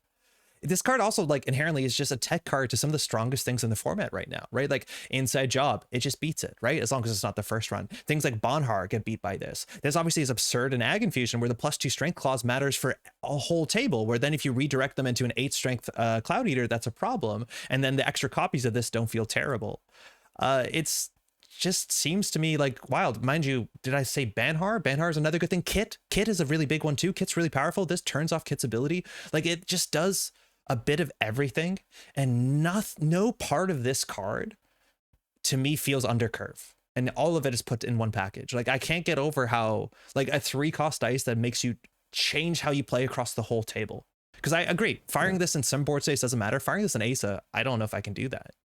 So, yeah, I guess maybe that's where I'm looking at this is to me, the board state you're describing, let's say this ends up on my remote server, and the owner runs my remote server.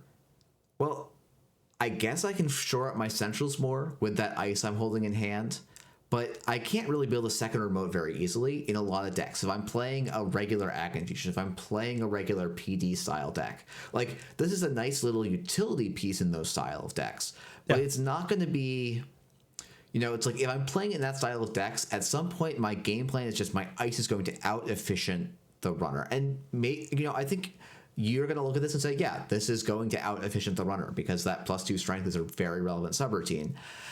I, just fundamentally kind of don't like maybe it does. I'm not sure it does in practice, because I think the requirement that you have to have an end run behind this, you know, makes me feel like, yeah, the runner can choose which is cheaper for them. Is it cheaper for me to get +2 strength to break the thing behind this, or is it cheaper for me to break this itself, right? And then if I'm playing the mono remote centrals, how good is that first subroutine? It's going to be situationally very good, and other times it's going to be kind of okay. So that is very clearly good for a 3-cost ice. Maybe this gets broken in Asa and Atea. My personal sense is that in Asa, it's actually a lot of influence. You're not going to want to play 2 of these, because 6 influence for this is kind of wild. And then you're like, okay, great, I get to build my game plan. I can't build a game plan now around a 1 of 3 influence ice. I don't think you have to, though. Like, I think this just slots naturally in just about every Asa deck, that you don't have to build around it. I think you're right. The games where you draw this, if you're playing 1 of, do you play Wave in that deck to get this consistently? Do you play Secure and Protect in your Anuvum deck to get this consistently? Like, there's ways to cheat it around. I'd argue some of those are a bit suspect.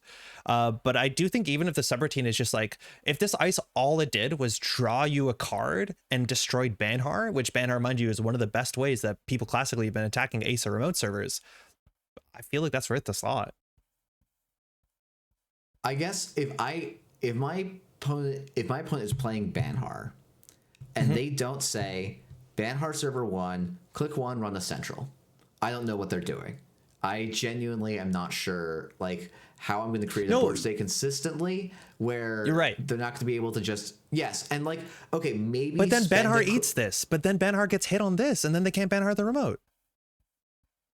No, because they do. Oh, Banhar they mark the server with Banhar. They're on a different server, right? So, like, yes, that is, you know, we can make a case that, yes, a click tax is good. But basically, my argument with Tributary is we can come up with all these scenarios where it is amazing. And those board states always demand that we are in an already really strong board state.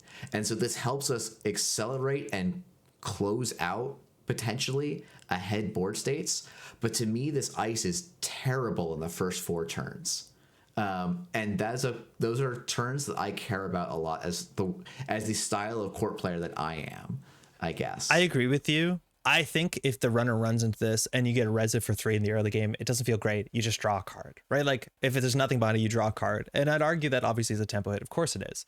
But from that point into the future of the game, the runner is now going to change how they run. And I think that's a sort of card. It's actually more than any other ice you could res on that board state will help you catch up when you're behind, because the runner now has to change their goals. They can't just like fun run Hannah into remote servers to check what you're putting out there. Like, I agree that, like, you could argue that I'd rather have a magnet there, rather have a drafter. Obviously drafter still worth like worrying about. Of course it is. But I think we're arguing whether this, look, you have to explain maybe, because I think we're arguing about how good it is, because at the end of the day, the utility this provides for 3 credits is nonsense. I don't think I would say it's ban me please, but I wonder where you're saying that you want it to be, because I think we both agree that fundamentally what it does is very noteworthy. It's just like how noteworthy. No, I mean, I think this is one of the strongest Jinteki ice printed, and probably one of the strongest 3, and probably one of the strongest like 3-cost ice. And like, it is, you are completely right, incredibly efficient and only costs 3, and like it's difficult to break. Like, it is very good. I have, like, I guess personally what I found in my own testing is it reads like it does a lot, and then it doesn't do as much as you kind of hope it does on the board. Like, I could see it. This is dunked on me when I'm playing an absolute clown deck, and then when I play like a regular deck, most decks I'm building already have to solve problems like Tributary, I guess, as the runner. Is kind of what I think about this. Let alone, I also think Sable just kind of laughs at this card in a lot of ways, which maybe. But anyway, like, from my perspective, if you were gonna say, Jeff, we should put this in Ban Me Please, I would say, while I don't agree, the discourse and your arguments I think are pretty persuasive that this is a very strong card. I think, you know, hearing that you don't want to put it there, I'm more comfortable putting it in faction staple. To me, I might think of this more as an archetype enabler personally, where it's really good in certain places and not going to be seen much or at all outside those. But it's at that What point, are I'm you, also what are you like, oh, talking maybe, me out of? as I say that, I'm like, well, but actually in those decks, it's more of a role player than an enabler. It's not the card that you get to say, oh, because this card exists, I get to play You this can't build a archetype deck I didn't around it. before. It's just it plays an important role in my deck. I think it plays an more important role than Cloud Eater, though.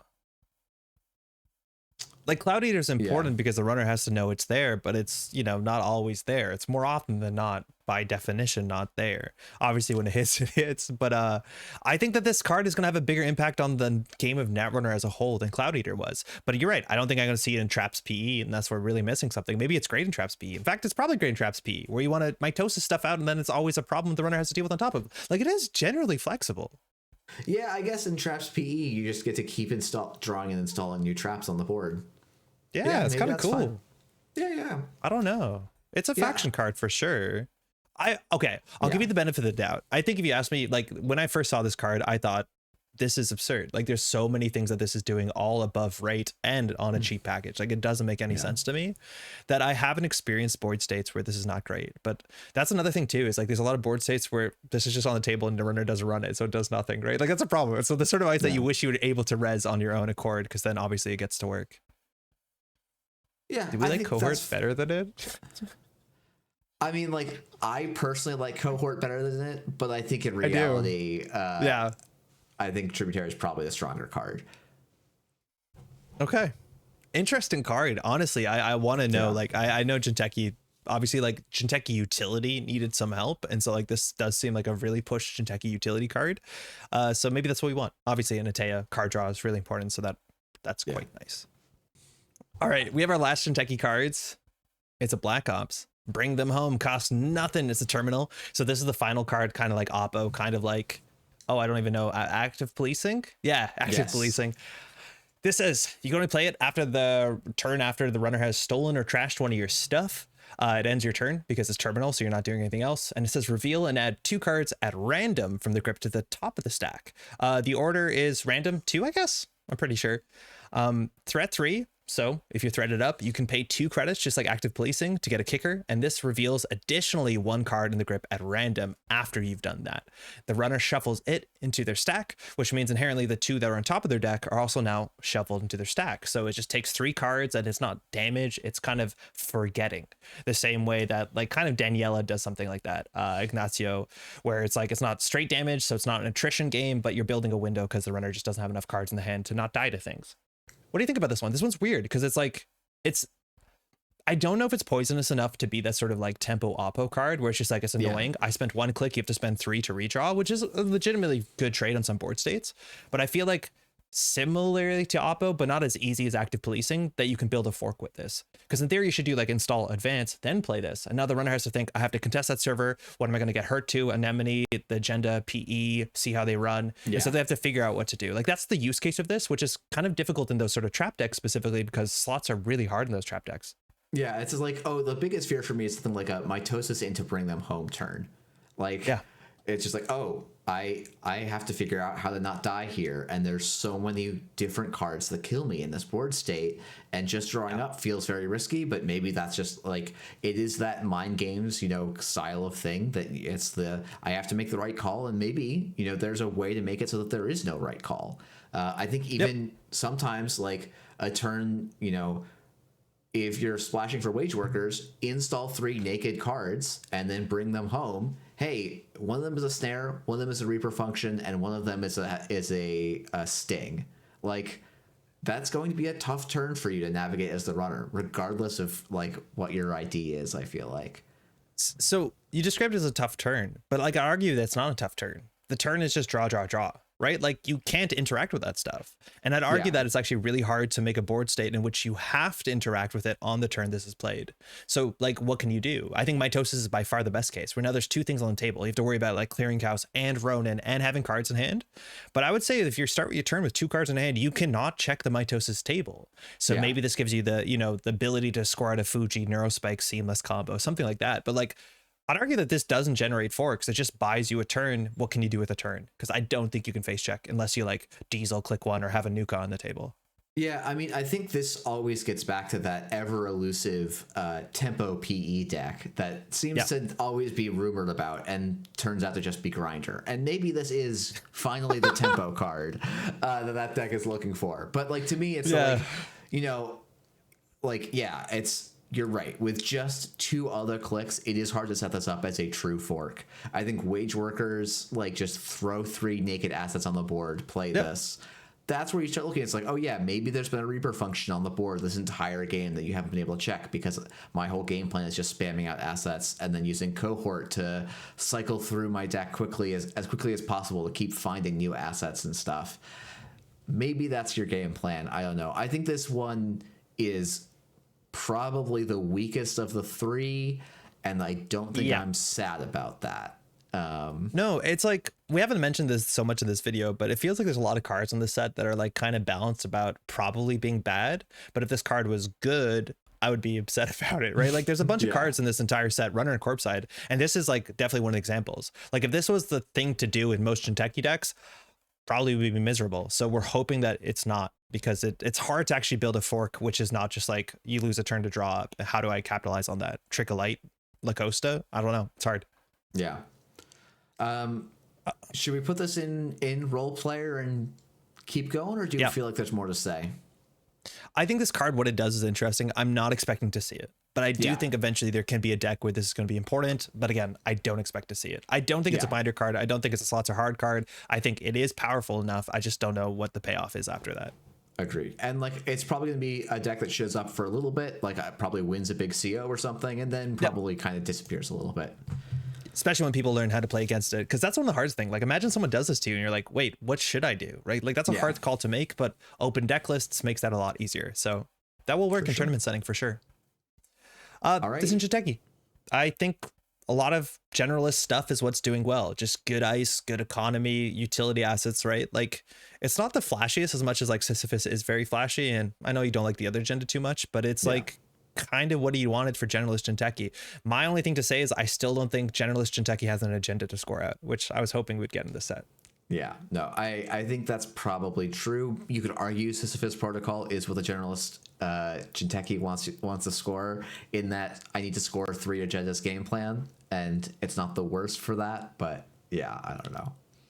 I want an off-world office, you know? That's all I want. More off-world offices in that deck. Yeah. I think it's worth saying, like, this Jinteki has almost the opposite problem of HB, where their card pool has been really lacking for a long time. And this feels like they got a bunch of generally quite playable cards that solve some of the problems the faction has, which is a really nice thing to see. Yeah, reverse HB problem. That's a really good way of putting it. All right, let's move on to NBN. We got 2 agendas here. First one's called King Making 4-2 research subtype. When you score this agenda, draw up to 3 cards. You may add 1 agenda worth 1 or less agenda points from HQ to your score area. Obviously, you could have drawn in those 3, or you might have just had it already. Very notable that add to your score area means you got the point, but you don't get any win scored triggers. There are 3 ones like license acquisition that fire when scored. That won't work. But anything with an ongoing ability like AR enhanced security, false lead, and I think people are playing superconducting hub with this with some success. Like those are the cool options with this. So it's definitely a deck building restriction, one of those cards that has costs attached to it that are not very obvious when you put the deck together, or it is obvious once you put the deck together, I mean. But yeah. What do you think about this one? This one's kind of cool. It seems fun too. Yeah, this has already seen more play than I thought it was going to 1 week into the meta. I don't know that archetype that we're seeing is particularly resilient or robust, but it's cool. Probably not. Yeah, it's cool. And I get to score a 4-2 and turn it into a 4-3. That is like a powerful thing. Now, I think that powerful thing comes at a extremely high cost in a Hermes meta in particular, along with a bunch of other tools that runners have. You know, all the hand disruption that we keep mentioning is still pretty good against this card. And NBN is probably one of the factions that has the hardest time scoring a 4-2 consistently. And when they do, they really want it to land. So like this competing against artificial crypto crash is, you know, one of the big things. There's like, yeah, sometimes I'm going to score a 5-3, but I could have taken the runner's economy back to the Stone Age. And maybe that's a better thing to do if I'm consistently scoring a 4-2. Yeah. Right. Yeah. But, we are seeing a lot of big hand size card draw NBN. And so this might be a card that NBN grows into, let alone we've seen some good stuff with it already. Yeah, it's very, like, I think superconducting hub was one I was surprised to see, and it's actually one of the best use cases, or at least it's like very uniquely works with the NBN card pool and well, it shouldn't be unintuitive, but like in ways that you might not have considered, like your digital life, like piranhas we're going to talk about. There's like a lot of good reasons to have big hand size in NBN, and that's kind of neat. I do think AR enhanced security will be around a bit longer this year, and that one's really annoying. It's kind of sometimes hard to figure out how to make that work in a deck because there's a lot of slots. It gets strange. If you're Epiphany, you kind of want them to trash your stuff anyways, so that gets difficult. I also don't like playing 1-pointers in Epiphany because I see the top of the deck and I see 2 1-pointers. Like, worst thing to let me peek at that, let me tell you. But genuinely neat, and we'll see some amount of play. It's kind of cool. Yeah. Do we think this is? I feel like this is a weak archetype enabler, right? It's like trying to set up this like big hand size, or like this, like it's trying to set up the NBN deck that wants to play 1-pointers, which is an archetype that we haven't seen in quite a bit, but like does feel like it's set up for that. We got another 4-2 though. Stoke the Embers. You want to read this one? Yeah, sure. This is a agenda initiative. It's a 4-2, as you said. When you score this agenda, gain 3 credits and place 1 advancement counter on an installed card. When you install this agenda from anywhere except HQ, you may reveal it. If you do, gain 2 credits and place 1 advancement counter on an installed card. So importantly, if you install the Stoke the Embers with, say, Epiphany, or something a little bit more out there, like restoring this from archives, or Kakarembo is a great one as well. You get to use the Stoke the Embers ability to put an advancement counter, and you can put it on the Stoke the Embers, meaning this is a 4-2 that can come down as a 3-2 in the right circumstances, which is with upside. Yeah. Notably, a 3-2 with upside when scored is like doesn't exist in the game, besides like the 1-ofs per deck. Yeah, and so like there's a couple cards this combos really well with. Arella Salvatore is one of the like pretty notable ones. You could potentially, it's a little bit pipe dream, but Arella Salvatore plus a Sand City Grid, suddenly you start cooking and windmilling things out of the remote server pretty quickly. So, this, like, if you ask me what this card is trying to do, it really does feel like it's trying to say, hey, we want to give Epiphany a powerful agenda that works really, really well in Epiphany. And I think this largely does. Now, does this actually make Epiphany good? I don't really think so, for other kind of challenging reasons. But I think this is a really kind of interesting card, I guess. It's hard to wrap your head around. Like, I've been playing Epiphany, a lot of Epiphany. I've been brought Epiphany to an event in person yesterday, and I'm playing 3 of these because I'm playing Cohort Guidance Program, Restore, Hollowman, and so you're getting this either off the top rope or from archives after just discarding it, and it's wild because you score it out, you make money, and then you actually have a click left on the turn. So I've been putting out like Vladislavsk City Grids and just getting the last advancement on that. Now the runner has to run that, trash that for 4, otherwise you can do other stuff where you put more advancements on it and you can fast advance with the second one. Like, you can do some really wild stuff with this and Vladislavsk and other combo cards, which is like kind of neat. A lot of times I score this out and don't know what to do with the advancement. I just put it on an ice and be like, you think that's a mess in Chesvo, right? I hope you think it's a mess in Chesvo, but just putting on a face down Regolith, they have to run it because they're worried about it, which like is kind of neat. It's cool. I don't think it feels like the most powerful card that I would play Epiphany for it, right? Like, there's not a lot of agendas like that in the game, which just like scream one ID and they're the reason to play the ID. This definitely helps though, and it does make you feel better about playing Epiphany. We haven't seen the combo decks in which, like you said, this could do a lot, but it's definitely not bad. A tempo positive 4-2 in NBN is like, this is what I wanted in Jinteki, honestly, right? I want something like this in Jinteki. I think the like, if NBN had a consistent target for that 1 advancement counter on score, I think this would be a very, very strong agenda. But just because of how the NBN card pool works, you have to start playing some odd cards. Like Vladislavsk City Grid obviously works well with this, but it's a card that's a little bit awkward to put in most NBN decks. So it just struggles a little bit. Yeah, I don't know if you're going to see this honestly as much as Kingmaking, because I think Kingmaking is playable across way more NBN archetypes than this one. But this one's more fun to me, but that's not this tier list, is it? It's unfortunately not. Yep, that's where I was thinking. We've been really in sync through these videos. Good. It's been a lot of fun. I think we play similar Netrunner in general and have same priorities. Maybe we gotta invite a third person here who has like different priorities, and we gotta argue them down. But yeah, we've been. This is good. Next one. Janaina, I think, J.K. Dumont Kinlan, academic clone, unique, 1 cost, 1 trash cost, woof. When your turn begins, place 3 credits on this asset, and then you can click it to add this asset to HQ, to take all the money from it, and then you can install a card from HQ. Can you install Janaina itself again? Yeah, you can put it back if you want. Daily Quest is a card. You can play Daily Quest. Yeah, I mean, that is the challenge with this card, right? Like, I feel like you have to be consistently putting this on a Tranquility home grid for this to make sense. Yes. Or like Mirror Morph doesn't make sense, but then it's 3 influence. Like, what are you doing? Yeah. The other place maybe would be like a Taya, where you get to install this in your secondary remote, put an ice on your primary remote, and then the runner has to figure out, okay, do I have to go and trash this? Do I have to go and engage with their other remote? And like, it's so 3 cheap influence. to trash. Yeah, it's 3 influence, and it's so cheap to trash. This one, like, yeah, it is hard to slot for the corp, and it is so punishing when the runner finds it. It is a tough one. It's worth knowing Daily Quest trashes for 1 installed if you don't pinhole it, but from Centrals it costs 3. Like, it's something. Obviously you have to pre-res it. You talked about that earlier at this video, Jeff. You have to pre-res a Daily Quest. There's a cost to that. But at the end of the day, having your money tied into 2 clicks, right? Like, you need to, how many turns do you have to let this hit the table and survive before it becomes efficient economy? Yeah, that's the worst card we've seen so far. Yeah, I think so. It's probably good in startup. You don't have Daily Quest, right? It's the best you got. Yeah. I'd play Regolith over it. I'm kidding. I'd play Regolith over it. Yeah, that's true. You do play Regolith over this.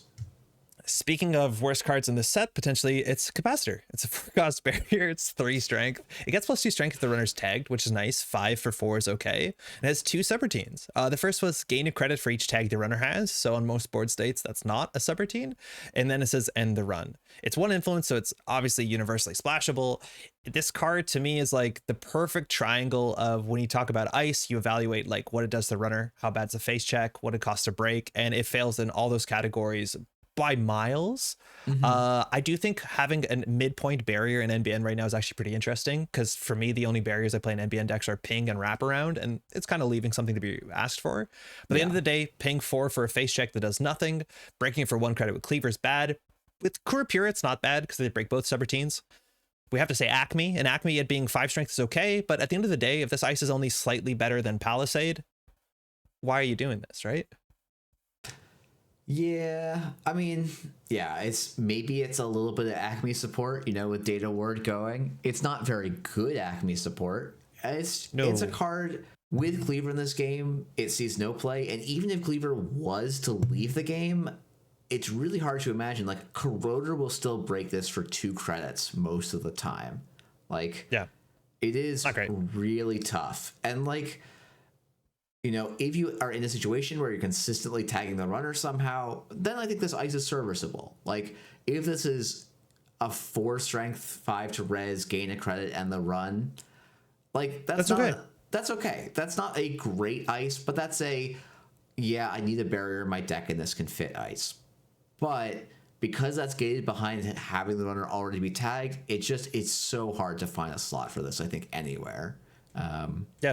You pay half for ping, and ping is a worse face check on more boards. Obviously, this ping in front of this is something, but like, no, there's better ice. I'd rather play Starlit Knight as my like annoying face check that scales into the runner being tagged, and that thing has a terrible face check as much as it does cost slightly more, if I'm not mistaken. I do not like this. I do not know why I would play this, even in Acme, right? Yeah, in Acme it's okay. Yeah, I feel like I'm placing it maybe above all of the. Maybe to the right of Sorkamon Blade, but I feel like it's like, okay, Acme is a card, and you will play against this sometimes in Acme, I think. Okay. Did you forget Acme didn't rotate? I forgot Acme didn't rotate. I had forgotten Acme didn't rotate until the set came out. Yeah. Yeah, me too. I was like, oh yeah, you can still do that. Acme in the daily cast. I was like, oh yeah, I thought Acme was gone. Yeah. Mind you, Acme had some bizarre stuff back in the day for exactly the slot. The face check's a bit better, this one at least. Okay. Piranhas. It's Val and Chow, but different. So same idea as Valenchow here. Cost 5 to res, 6 strength. It's code gate, illicit, and AP. Has 3 subroutines that are all kind of synergistic. They're all mirrors of the same theme. You may draw 1 card as the corp, do 1 net damage, and then end the run. If there are more cards in HQ than in the grip. So equal, the runner wins. More is good for you. As additional cost to res this ice, though, you have to take 1 bad publicity or remove 1 tag. This makes much more sense in context because we saw that you can remove a tag, bad publicity text on Valenchow. I've seen nobody remove a tag to res this as much as you'd rather have that than bad publicity. So it makes sense that there's an NBN mirror later on in the set. This card, I didn't think we'd see any play. And I believe we're seeing it kind of consistent in like mid-range Glacier Asmari. I'm so surprised that this is seeing play. And some of this, mind you, I've seen in like kink making, this sort of, what's that card I just said, the 3/1 that gives you more hand size? Superconducting Cub. Yeah, like that's natural synergy with this thing. But the thing is, like, when you look at Valenchow versus Piranhas, the corp can easily have more money than the runner. The corps generally can't have more than 5 cards. Now that means if you run at this with a 6 cards, you're going through. So the cheapest way to break this is draw a card. But also notably now, if NBN is playing this, you have to draw 2 cards there. Because remember, you're going down one it's a 2-card swing. Yeah, right. Yeah, 2-card swing, I think it's a noticeable difference, right? Now suddenly it's more tempo for the runner. I think the thing that's notable about this is there are some NBN decks that don't want to run Funhouse, but want a code gate.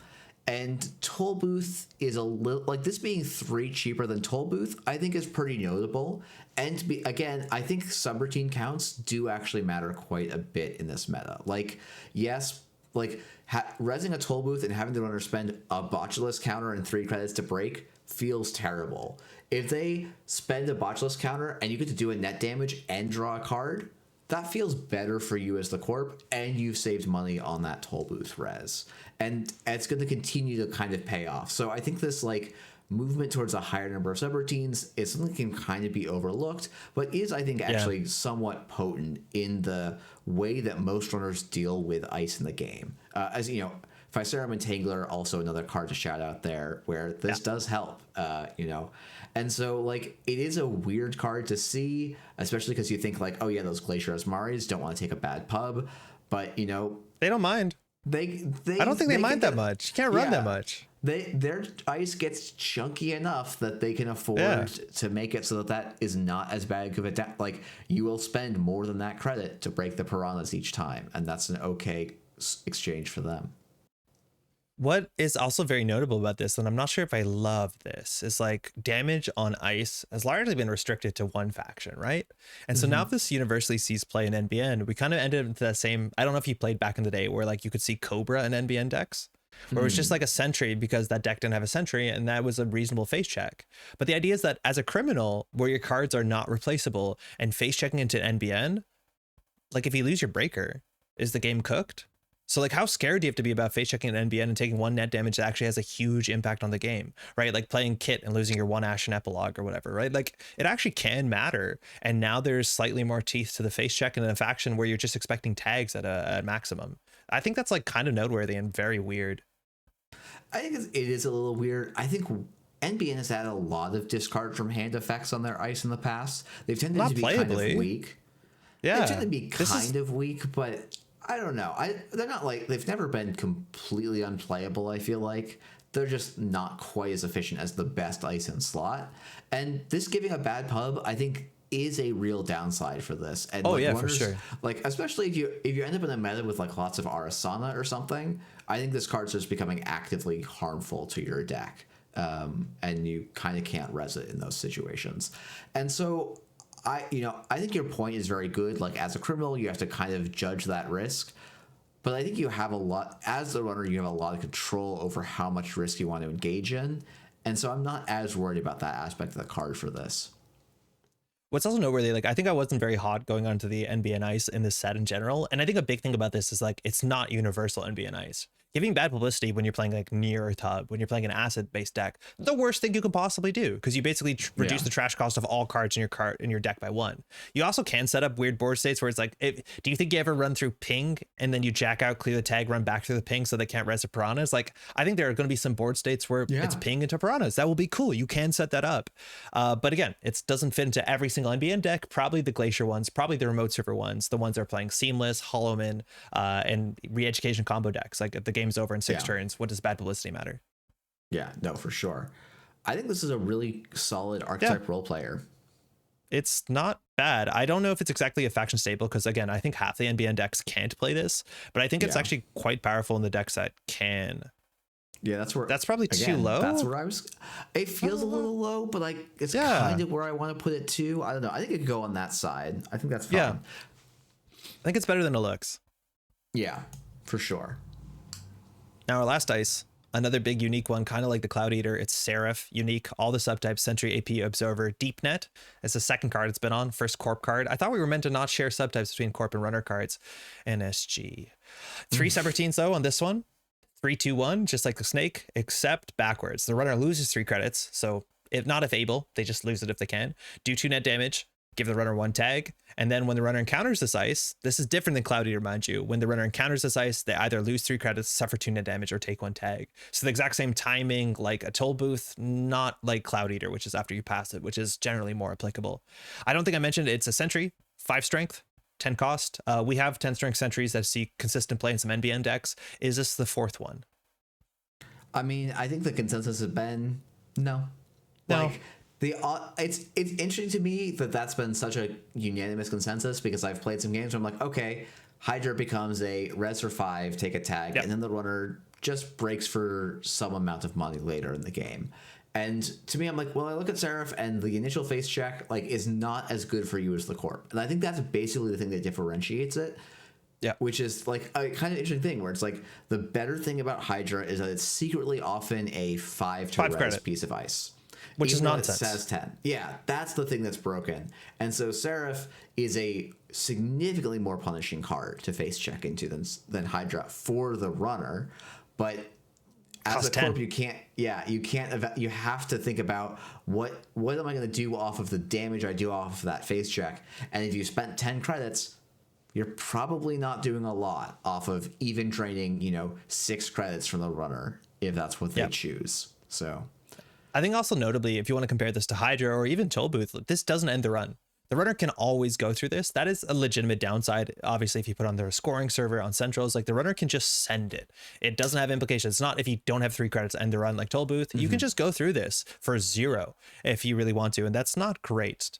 Now, I think NSG is doing this sort of thing where like currently we live in a world with 3 Anansis and a Cloud Eater. And luckily Cloud Eater competes with Anansi really well. But now we have a deck that has 3 Hydras and Seraph. And for what it's worth, I don't love Big Ice in Netrunner. I don't think it makes Netrunner more interesting. So we'll be at a point soon where Hydra doesn't exist and this is the big sentry. And then you have to play around supposedly the big sentry. But right now in a world where Hydra is very much playable, this is not better than the 4th Hydra, which I think is a Toll Booth. Yeah, I think I agree. I think when Hydra rotates, presumably at the end of the year, I think this can see play in that style, that sort of Asmari Glacier style, because it's not an impossible, like it's not a bad card. It's just not as good as other options we have in the card pool right now. Yeah. The fact that it's also on encounter text as opposed to Anansi or Cloud Eater means it gets dunked on by all the things that dunk on Big Ice, which is the big reason why you like Anansi and Cloud Eater. Now, it doesn't do the same thing. I don't think we talked about this as much on Cloud Eater, where Cloud Eater has that taxing effect only the turn you res it. Whereas this is every single turn, every single time the runner encounters this, which I think, is a noticeable, like, I understand your point of like, oh, actually, there's more ways for the runners to interact with when encounter text and, pass this ice is a more kind of universally always going to fire text. I don't think there's actually, or there's very few runner effects that can interact with that, right?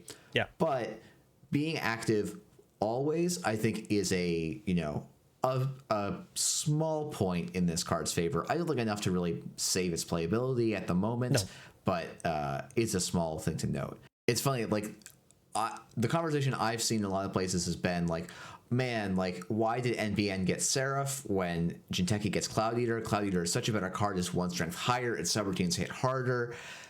And yet I still saw, people in my comments, in the chat, in the stream, and in YouTube comments going the exact opposite. And, like, I don't think they're right, but I think it's interesting that people can look at the cards that way. There's an element of truth into that perspective as well. Yeah, for sure. No, really too. 6 strength versus 5 strength actually matters for some on meta breakers. Carmen nightmare to hit 6 strength. As I don't echelon also, you don't want to go big number as fast as possible. So 6 strength to 5 actually does really matter. Yeah, it actually I think hurts Seraph quite significantly compared to Cloud Eater. Yeah. It's probably the best binder card we've seen so far, though. Do you think it's a slots are hard card? I feel like it's sort of like Bodo. No. Really? You don't think so? I think NBN decks, I think Jinteki decks will play Boto because they don't have anything better, but I think there's better things than Seraph. It's called 3 Hydra, and then after that, I think you just diversify and play Tolbert. Yeah, you just play other stuff. Yeah. I guess because I don't think you need 4 big sentries. You just want 3 big sentries. So here's the reason I'm gonna push for it to be in slots are hard is because I think the same thing is true of Lightning Laboratory. I think there's no serious HB deck that plays Lightning Laboratory. But what we said about Lightning Laboratory was you could have a deck that plays this, but it's pushed out by all the other good stuff. I feel like that's what we're saying about Seraph as well. I think Lightning Laboratory exists as the best option in like specifically Jinja decks. I think there is a use case for Lightning Laboratory, which is like weird Jinja Rush nonsense. Probably not great, but okay. I think that the edge between these two is a bit more of like how much I don't like. All right. I don't know if I've ever felt more lost talking about a card than Sudden Commandment. Do you want to read this one? It's a mandate. Yeah, that's sure. New. Yeah, this is 1 cost. Sudden Commandment is Operation Subtyped Mandate, a brand new subtype. Draw 2 cards. You may play 1 non-terminal operation from HQ. Threat 3. Cool. If this operation is the first mandate you played this turn, you may pay 3 credits to gain a click. And then this card is 2 to trash and 3 influence. This is the first mandate, so the only thing restricting it is you can't Sudden Commandment into Sudden Commandment into Sudden Commandment. Well, you can, but not really. Not in the cool way. Yeah. You can't play 3 consecutive Sudden to mandates and have them all be biotic labors. Because I think that's kind of an interesting thing where if you can get something out of the operation that you play on Sudden Commandment, then this does sort of become an NBN biotic labor, where you get to do 2 clicks of things in a single click. Which I think is that's probably how I was looking at this. And unlike biotic labor, this has a trash cost, which is a huge downside. Conversely, it is card positive, or it's like card neutral, right? Drawing 2 cards and then playing an operation means that you end with the same amount after you finish resolving a Sudden Commandment. You have the same number of cards in hand as you did to start, and that is a difference from biotic. And this is a weird card, I think, because of how it sits in the NBN color pie. Like, if this was an HB card, I think we'd all know what to do with this, right? Yeah. And it would be very clear this has a home and what archetype this is for. But in NBN, most NBN decks are playing like 6 operations, maybe. Like, a lot of the competitive NBN decks are playing some of them are playing hedge funds and then like predictive planograms. Some of them are playing like self-growth programs and shipment from Vladispears and like Oppo researches. But you don't see a lot of NBN decks that are saying, oh yeah, let me play a bunch of operations in a way that like pinches and pivots a turn. And maybe Sudden Commandment enables that, but it's a little bit hard to imagine exactly what that looks like for NBN. Yeah, it's to me, this card, right, like the main utility case, right, like the red level clearance case of this, where you basically spend a credit to draw 2 cards and play an operation, right, like a small tax to give you some efficiency. I don't like red level clearance in most decks, unless obviously red level clearance is part of your combo deck. That's where red level clearance shows up, because it lets you do something busted, and you play it in those decks. For this, the midpoint utility, at least it's nice that if you're a combo deck, you have something that will set up the combo deck that's not useless until you get to combo turn. That's cool. Where I think this card is probably going to see play, though, is like in the edge cases that most people are not going to enjoy because they do unfair combo stuff, right? Like Sudden Commandment into Mutually Assured Destruction. And then you still have a click left, right? Like those are the sort of things that this enables that we haven't seen so far. But I don't think people are going to play this to do like a biotic labor. I think people are going to play this to like ruin the game in a way that wins it for them. It's hard to see what that is, though, but I'm be surprised to see this if people are just bioticing out, because I think it's so much easier in the set with things like Hollow Man, obviously Sanson, all that sort of stuff, that you don't need to jump through those hoops. That being said, I'm realizing immediately I should be playing this card in the Epiphany deck that I'm playing, because I often get to 4 points and struggle to fast advance at the last Bologna, and this can, with Restore shenanigans, fast advance and Bologna out rather trivially, where money doesn't matter when you win the game. Yeah, I think like that's sort of, to me, like I should also say I am a huge combo. I enjoy combo decks, and this is very clearly a combo card. And so I'm always going to be a little defensive of this. And like maybe this is NSG has not really printed a combo card, I would argue, since Red Level Clearance, right? Yeah. There's maybe another one that we'll talk about, though. There's probably even the next card we'll talk about is something of a combo card as well. But this one is sort of trying to, it feels like, harken back to sort of a CI combo piece. And that's a risky direction to go. Like, as I know, I enjoy playing CI combo in Eternal. I think there's some interesting stuff that can happen. I also think it is very uninteresting if the runner isn't prepared for it. I think the trash cost on this is, an optimistic balance lever. And optimistic is not the right word. Maybe I should say I am optimistic that it functions as a balance lever, in addition to all of the other HQ hate that we've seen this set. Like, we've seen quite a bit. I like this card. I enjoy because I think it's probably a little bit too weak to be consistently powerful. Yeah. But I can't help but imagining, okay, how can I play this and score 2, maybe even 3 agendas in a turn? Because I think we got some tools that came out in the set that help make that happen. And I know the mutually assured destruction into a market forces is probably going to be the combo that we see. But like, this is again quintessentially to me Rebellion without Rehearsal, for better or for worse, is there's cards here that seem like they're balanced around the fact that they seem to be just a bit too bad, but if they're good, it's probably not great for the game. Because if that is a first order optimal strategy where people are scoring, as you said, 5 points from hand, 7 points from hand, luckily it has a trash cost, I'll say that at a minimum, but like obviously that's not a great spot for the game.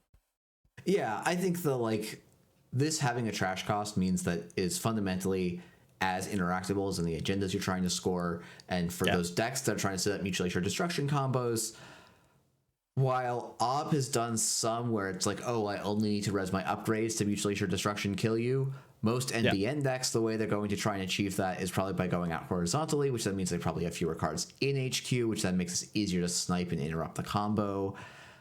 So, I think it is a risky line that NSG seems to have decided, the design team seems to have decided to walk with this, but as a jank mid-level combo card, I do like this, and it's sort of where I expect it to end up, I guess. Yeah, it's going to entertain a lot of people, that's for sure. I think also Mandate as a subtype is very interesting, because clearly that's meant to be a thing that's printed on combo cards to not let you combo out. So I think in terms of the narrative, this makes sense, but understanding what Mandate's going to look like in a year from now is kind of fascinating. Yeah, I don't know, this one's so hard to evaluate because I've seen nobody play it honestly, and I think the first time I'm going to see you play it, I'm going to see something wild happen. I just can't tell you what it is. I haven't spent the time. You need to spend time figuring this card out. Yeah, to me this is probably an archetype enabler. I don't think it's a particularly strong one, but I feel like it does just create an archetype by existing. Yeah, exactly. It is. That's very important. This card existing will build decks, as much as we don't know how strong those decks are or what they exactly look like right now. Yeah. All right. He's here. He's been in the shadows the whole time. I thought this would be a deep net card. Probably the card that most people have been waiting for us to talk about, honestly. This is you want to read it? Yeah, this is the Hollow Man. He is I guess he's the man. So I'll say he's a 2-cost upgrade with 3 subtypes: Academic, Executive, and Sysop. When your turn begins, you may move this upgrade to the root of another server, which is a little different from all of the other movable sysops, which are all at the end of turn. Hollow Man is backwards at the beginning. Yeah. Click 4 credits. Place 2 advancement counters on a card in the root of or protecting this server. If you have not installed any cards from HQ this turn, instead place 3 advancement counters on that card. Use this ability only once per turn. 2 to trash, 3 influence. So Andrej, do you want to explain? Oh, sorry. No, really quick. maybe I can't explain it. I just wanted to shout that out. The fact that this works backwards than the other sysops obviously is important for balancing and the strength of this card, but for the other sysops, it feels like they go to work. You res them, they go to work. That's cool. It makes sense. It's thematic. This guy, he wakes up at the start of the turn, moves out, and you're like, oh, that asshole's coming out the shadows again, right? Like, it feels so thematically cool that this is backwards. I thought I'd be upset about it, but like, you immediately get it because the Hollow Man appears while other sysops, they go to work and you see them go to work. I love it. Really like it a lot. That's a really fun theming of it. I was going to ask you, like, hey, do you want to explain why, honestly, it feels like everyone's talking about this card and why some people are calling this the strongest card in the set?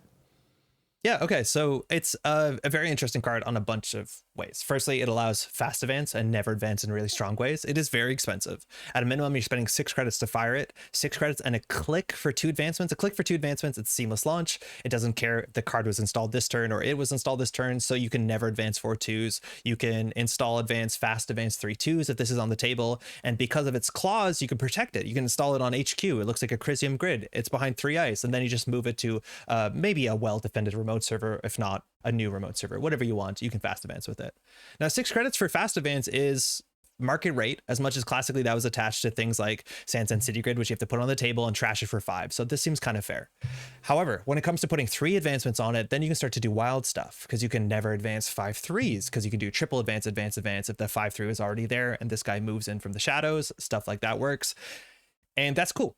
That not installed from HQ clause is kind of flexible, kind of inflexible. It means that things like Epiphany get a buff because you can Epiphany something from the top rope, Hollow Man into it, advance. You can fast advance 4 2s out trivially if the Hollow Man survives on the table. And then I've been playing Restore. Kakarenbo doesn't exactly work unless you get a click back with things like Sudden Commandment. There is a deck there, I imagine. But that's kind of neat, as much as there's not that many ways to install cards not straight from HQ. Also very noteworthy. Doesn't care what cards you advance with this. Doesn't have to be an advanceable card. That's just going to be a problem in the game. Specifically, Reconstruction Contract, I don't think is long for the world because you can make combos and op that are outside of the scope of this already long video in which the runner dies most of the time. It's hard to interact with because you can put advancements on things that weren't designed to be advanceable. That's important. You also can advance ice with this. That is noteworthy. I think you're going to go see the log jam on HQ, dump advancement, turn over turn, Hyper Glacier, Red Planet Couriers deck. Unfortunately, that will exist as much as that is very expensive. That's the thing. I think that's so expensive as to just be kind of not a thing. I think like I know this is one of those things where I'm like, look, I don't see a world where we don't put this card in Ban Me Please, but I don't think we actually put it in Ban Me Please because of all of these weird interactions. Like the op deck that puts advancement counters on Reconstruction Contract is gross. It is undeniably gross. Maybe I've heard scuttlebutt that the deck ends up actually having some structural issues that make it not as good, and also like flip switch. Flip switch, and then like you have to play advanceable ice, which suddenly makes your ice suite way weird, worse, and like quite tricky. And like some of your tutors for advanceable ice is not quite as good as it used to be. Some stuff like that. That said, that's probably a tuning thing that people will figure out in the time between us recording this video and us releasing this video. So and Rococo getting banned at some point. Then Rococo gets banned at some point after that. But I think like most of the power of this card to me seems like those 2 things you talked about, where we can use this as a never. Basically, to me, this is actually a never advance card. Sometimes it's going to be a like 5-3 scoring out card, but often this is just going to be a never advance, and it's the interesting thing to me, and the really powerful thing this does is this works as a never advance tool both in Glacier decks and in asset spam decks. And that is such a powerful and flexible ability. Like this is just such a standout power card for the set. I don't honestly know if I think it's Ban Me Please, because I think it's good, but I think it is somewhat fairly costed for what it does. I think we're going to see that this is going to be Ban Me Please cards because of the ways that it interacts with things that aren't its like obvious use case, right? Like re-education combo decks got a buff. should you die on turn 4? Probably not. And this is a card that helps that happen, of course. I think there's going to be decks that people are hiding that we're not going to see until big events, where like you can get lethal OTKs with like Ronins and see how they run in PE, that like now suddenly like the existence of this card has an impact on every single advanceable card in the format, right? Like, does this make reversed accounts more playable in a poisonous deck? Potentially, right? Like, it's really hard to balance this card because it fundamentally interacts with so many parts of the core game that it's hard to believe that some aspiring deck builder hasn't found something that's going to make this card messed up. I do think the genuine use case of having a very strong card that goes into the remote server or hides in central servers that allows you for, again, 6 credits is what you pay for a Sansan, and people don't do that, to never advance or just play a seamless launch for 1 credit from HQ, to me seems more fair than I thought it would be. But obviously it's one of the best NBN cards in the set. Yeah, it is interesting where it's like, I think honestly the 2 trash cost ends up being a huge fairness lever on this card that it's like kind of unintuitive. Like, oh yeah, I'm paying Sansan rate and I'm getting a way more flexible card. Well, the runner is paying a discounted rate on interacting with that. And that's been the kind of interesting downfall that I don't think I maybe anticipated after looking at, you know, how people were talking about this card. Is, yeah, probably the runner does have to trash this whenever they access it. Like, usually, like, they have to be really ahead to let you have this, and to be honest, I have had that happen where I get so ahead of the NBN player where I just say, yeah, sure, you can have a Hollow Man on the board. You actually can't do anything with it. But otherwise, yeah, you're always trashing this as the runner, but it's not gonna ruin you to trash this in a lot of cases, I think. So yeah, I think it's like, I think you're completely right. The way that the Hollow Man is going to be broken is with these other advanceable tools that don't just go in a I'm going to score out deck. It's going to be strong in those scoring out decks, but the way that people are going to break it is going to be finding those non-intuitive use cases for it. And it is going to break the game. There are going to be bans. Rokoko's the first one that are going to exist, either Holloman or other cards. And NSG has been a bit faster to ban other cards and let their new stuff breathe, which I guess that makes sense. We played with reversed accounts for a while. It's not particularly good. I don't think it's going to get banned. But that's what I mean. There's no way that this is not going to do something silly. Mind you, also in op, this is just a good card. Like in generalist op, it's like 6 is a lot, but it obviously does some pretty wild stuff when it does its thing. Yeah, for sure. You know, the interaction of, oh yeah, I can pull the, if I have my agenda in the remote, I can now use a virus to go and pull this from the deck. It didn't get installed from HQ, so I can put 3 advancement counters on the agenda that was already in that remote. And that getting a Atlas counter with, you know, if I had an Atlas in there and I get it with 2 counters, that probably is better than pulling a Tucana. But like, you just paid 6 credits and 3 influence for a seamless launch. So like, who's laughing? The runner's laughing because, well, you have to deal with it. Yeah, that's kind of the funny thing to me is I'm like, every time I've seen people play Hollow Man really well, I'm like, oh yeah, seamless launch would have done the same thing there, wouldn't it? And it often does feel like that's the case. So it's, you know, not saying that Hollow Man won't be powerful. It definitely is a powerful card, but seamless launch is also a powerful card and feels like it does very similar things, surprisingly. Yeah, I don't know.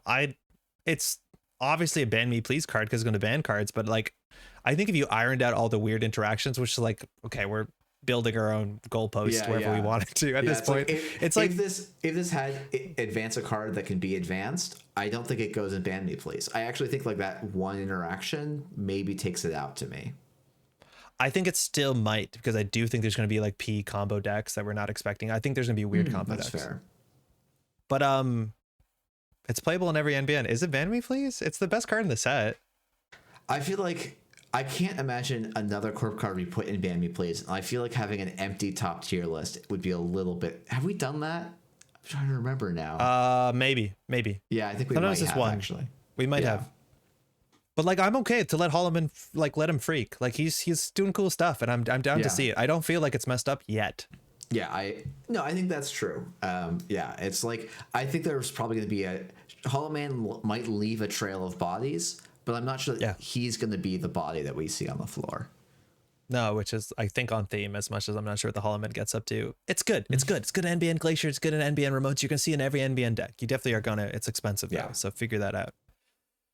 NBA was kind of cool this set. I think the ice was a bit disappointing, but like overall, like I've been playing Epiphany, I've been enjoying it. A lot of it's also the support cards around it. One last thing I do want to say about Holloman, the whole install not from HQ clause is only a bit upsetting to me because I'm considering playing 3 restores in decks, and like welcome to the recursion meta, right? Like don't love Friends that. in high places, let's go. Yeah, exactly. Like the perfect combo card is recursion, which is like, why is the most powerful card synergistic with recursion? I do not like that. Like restoring Holloman is a good play on a lot of boards. Yeah. I know. I think NBN kind of again has an HP problem where they actually have a lot of really good ice already. Maybe not what everyone wants, but I think in general it's pretty solid. So it is a little bit hard to print ice that's interesting, but not going to just push the fashion terribly hard. And I think there is more room than HB to print good ice, and I think it didn't quite hit the mark this set, but we'll see how the next ones go. All right, we got 1 neutral card, but first 9 more Weyland stops. Welcome to the Weyland timestamp in the video. We're doing so well. I'm gonna read this card, Jeff. I want to hear your thoughts first, because this is another really strange one and I don't know where I stand. I think it's pronounced like Nouven SA, Law of the Land. It's a soft M. 50 base deck size. First time we've seen that. We've seen it on Runner, never seen it on Corp, so probably 54 card deck, maybe a 50 card deck, honestly. 15 influence, and it says whenever you finish resolving an operation or, separate clause, an action on an expendable card, you can look at the top card of R&D. You may trash that card. Then it says the first time you trash a card from R&D during each of your turns, this is one of the few times where it only says your turn, not each turn, gain 2 credits. I've been told in Magic the Gathering this is called Surveil, so you're allowed to surveil and get 2 credits for Magic the Gathering fans. How's it going? I don't know Magic, but that sounds like a nice keyword. I did play some Surveil decks when that was a main mechanic of a set, because I dabbled into a little bit of MTG for a bit. I like Nuvem a lot, even though I don't think it's a great in the meta, right? Yep. I think it is it's kind of funny. Once I saw this, I'm like, oh, I kind of can't unsee this, that this is just building a better world, but +1 and more credit. So this just says, now any operation and any expendable. So we've expanded out how much we can do. We get to get an extra credit, and then we get this like surveil effect. So that's actually a lot of kind of extra value. I think more or less you can always throw out the card on top. We're going to see there's a lot of ways that Weyland got to deal with their agendas. There's probably even some cases where you don't mind an agenda ending up in archives for a variety of reasons. So this to me feels like it's going to just define like the straightforward, I've got lots of money and I move very fast Weyland ID. The problem being we've got 2 of those decks already, and they both seem like they do the job better. It's like the middle of the road of a very exciting highway. It's like, oh, you can go really fast and do wild stuff. You can go really bad publicity and do wild stuff. And this was like, oh, you can get like 16 credits for free, I guess, which is like obviously not bad, but it doesn't. I think the big thing with this thing is it doesn't give me an emotional response. Like legitimately no emotional response. And I need to play this in person, because playing in person, looking at the card, thinking, I'll put it back, having that mind game, trashing, milling through your deck. Like, I think it feels better in person than JNet. But like, I don't strongly understand. I don't feel anything. This is not what the tier list is about, but. So I agree with you. That's not what the tier list is about, but I'm going to engage with this for a little bit. As someone who loves resolving fully op, this does feel, I get that tiny little bit of juice of like, do I get to greed for a little bit more card draw? Do I get to greed for a little bit more card draw? And that is to me the fun part of this, of the I can trash. I can look at my deck, I can play lots of operations, and I can throw things in the bin that I don't need, which is it's good. Pretty cool. And like, it's hard to quantify how good that is too. It's like numerically hard to quantify, because firstly, let's say 50 card deck, not a great thing. You don't want to do that. I'm also was very grumpy about 50 plus card decks, because the bigger card decks get, generally the slower the game gets, the more inconsistent it can be a slog. That being said, practically when you play Nuvem and you have a Nuvem deck that's firing consistently, and I've seen some people play decks where Nuvem doesn't fire in the first 10 turns, build a better deck. Like, you can make this fire super consistently. That was not meant to be offensive. It was just meant to be like, you can build a deck where this fires every turn. But functionally, when you fire this every turn, when you fire this every turn, it does not feel like you're playing a 50 card deck. You actually feel like you're playing even a 40 card deck sometimes. Yeah, I think it's funny where it's like, yeah, if you want to play that 54, 59 card deck, if you're a real big deck don't do sicko, 59. It's you do feel that.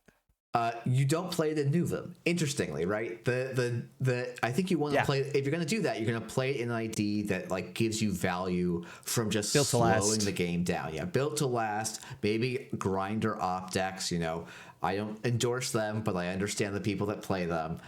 This is a deck that's like wants to go fast, and the 50 feels like it was meant to be a rate limiter rather than like an encouragement of going slow, which is kind of cool. I don't know. It's cool. It is cool. Is this a super competitive ID? I don't think so. I think when outfit goes, this will have some slot. You know, if there's some way to turn credits into wins the way that punitive does, because presumably those are both going to rotate at the same time. Like I could see this taking the place of op, because this is going to print a lot more money than op, like a lot more money than op, I think. But that's, I think, where it comes to the emotional response thing of this card specifically. It's like, I don't know what to do with it. And op is, you have some idea what to do with it. Like some combo lines are, you know, you see them coming from a mile away, and op proves to be very flexible. Rush op, glacier op, grinder op, remote op, kill op, like they're all op decks that do it. Combo op, right? Like they're all are there.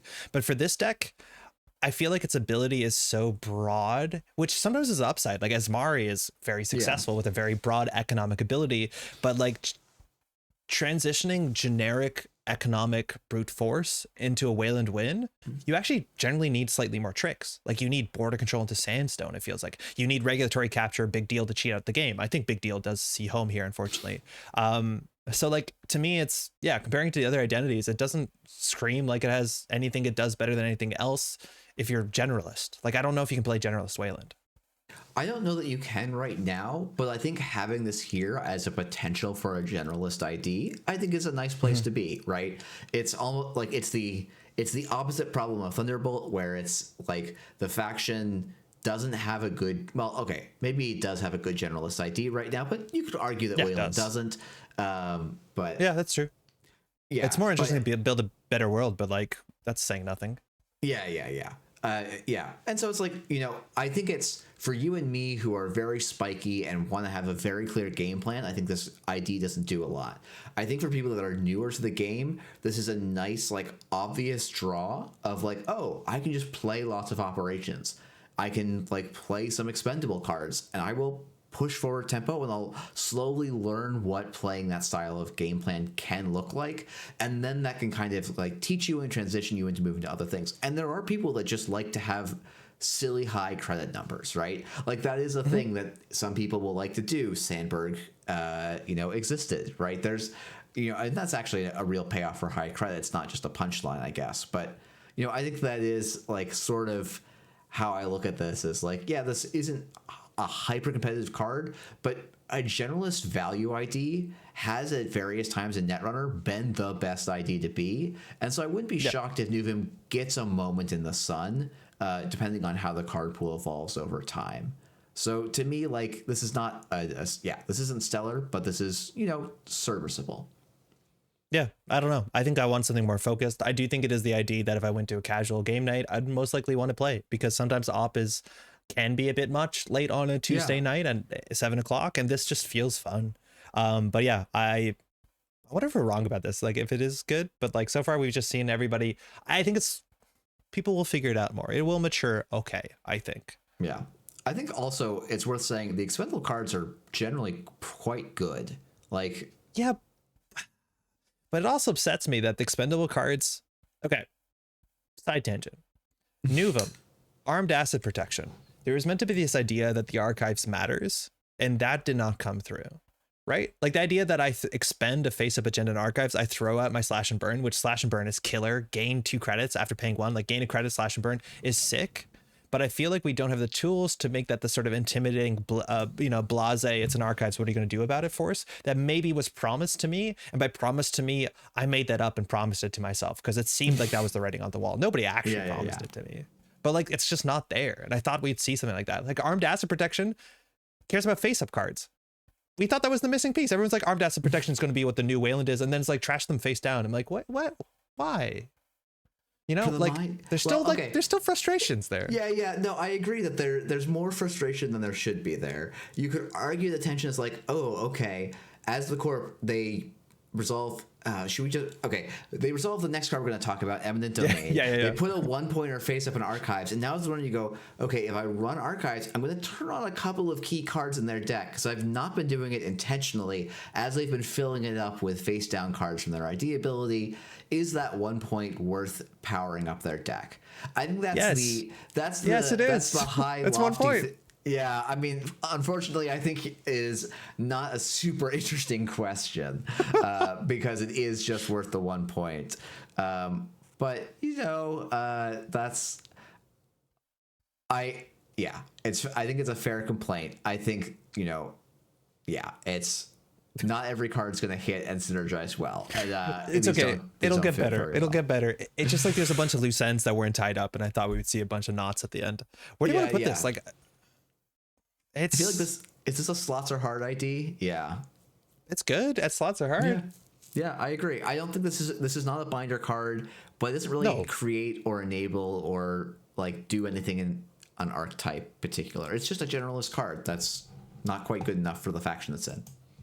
Yeah. I do think the new and fast events decks are going to get worked on, and they're good, but I think the best part of them are cards that also you can translate out of Nuvem. So we'll see where that lines up. Yeah. Let's start talking about some of the cards, mind you.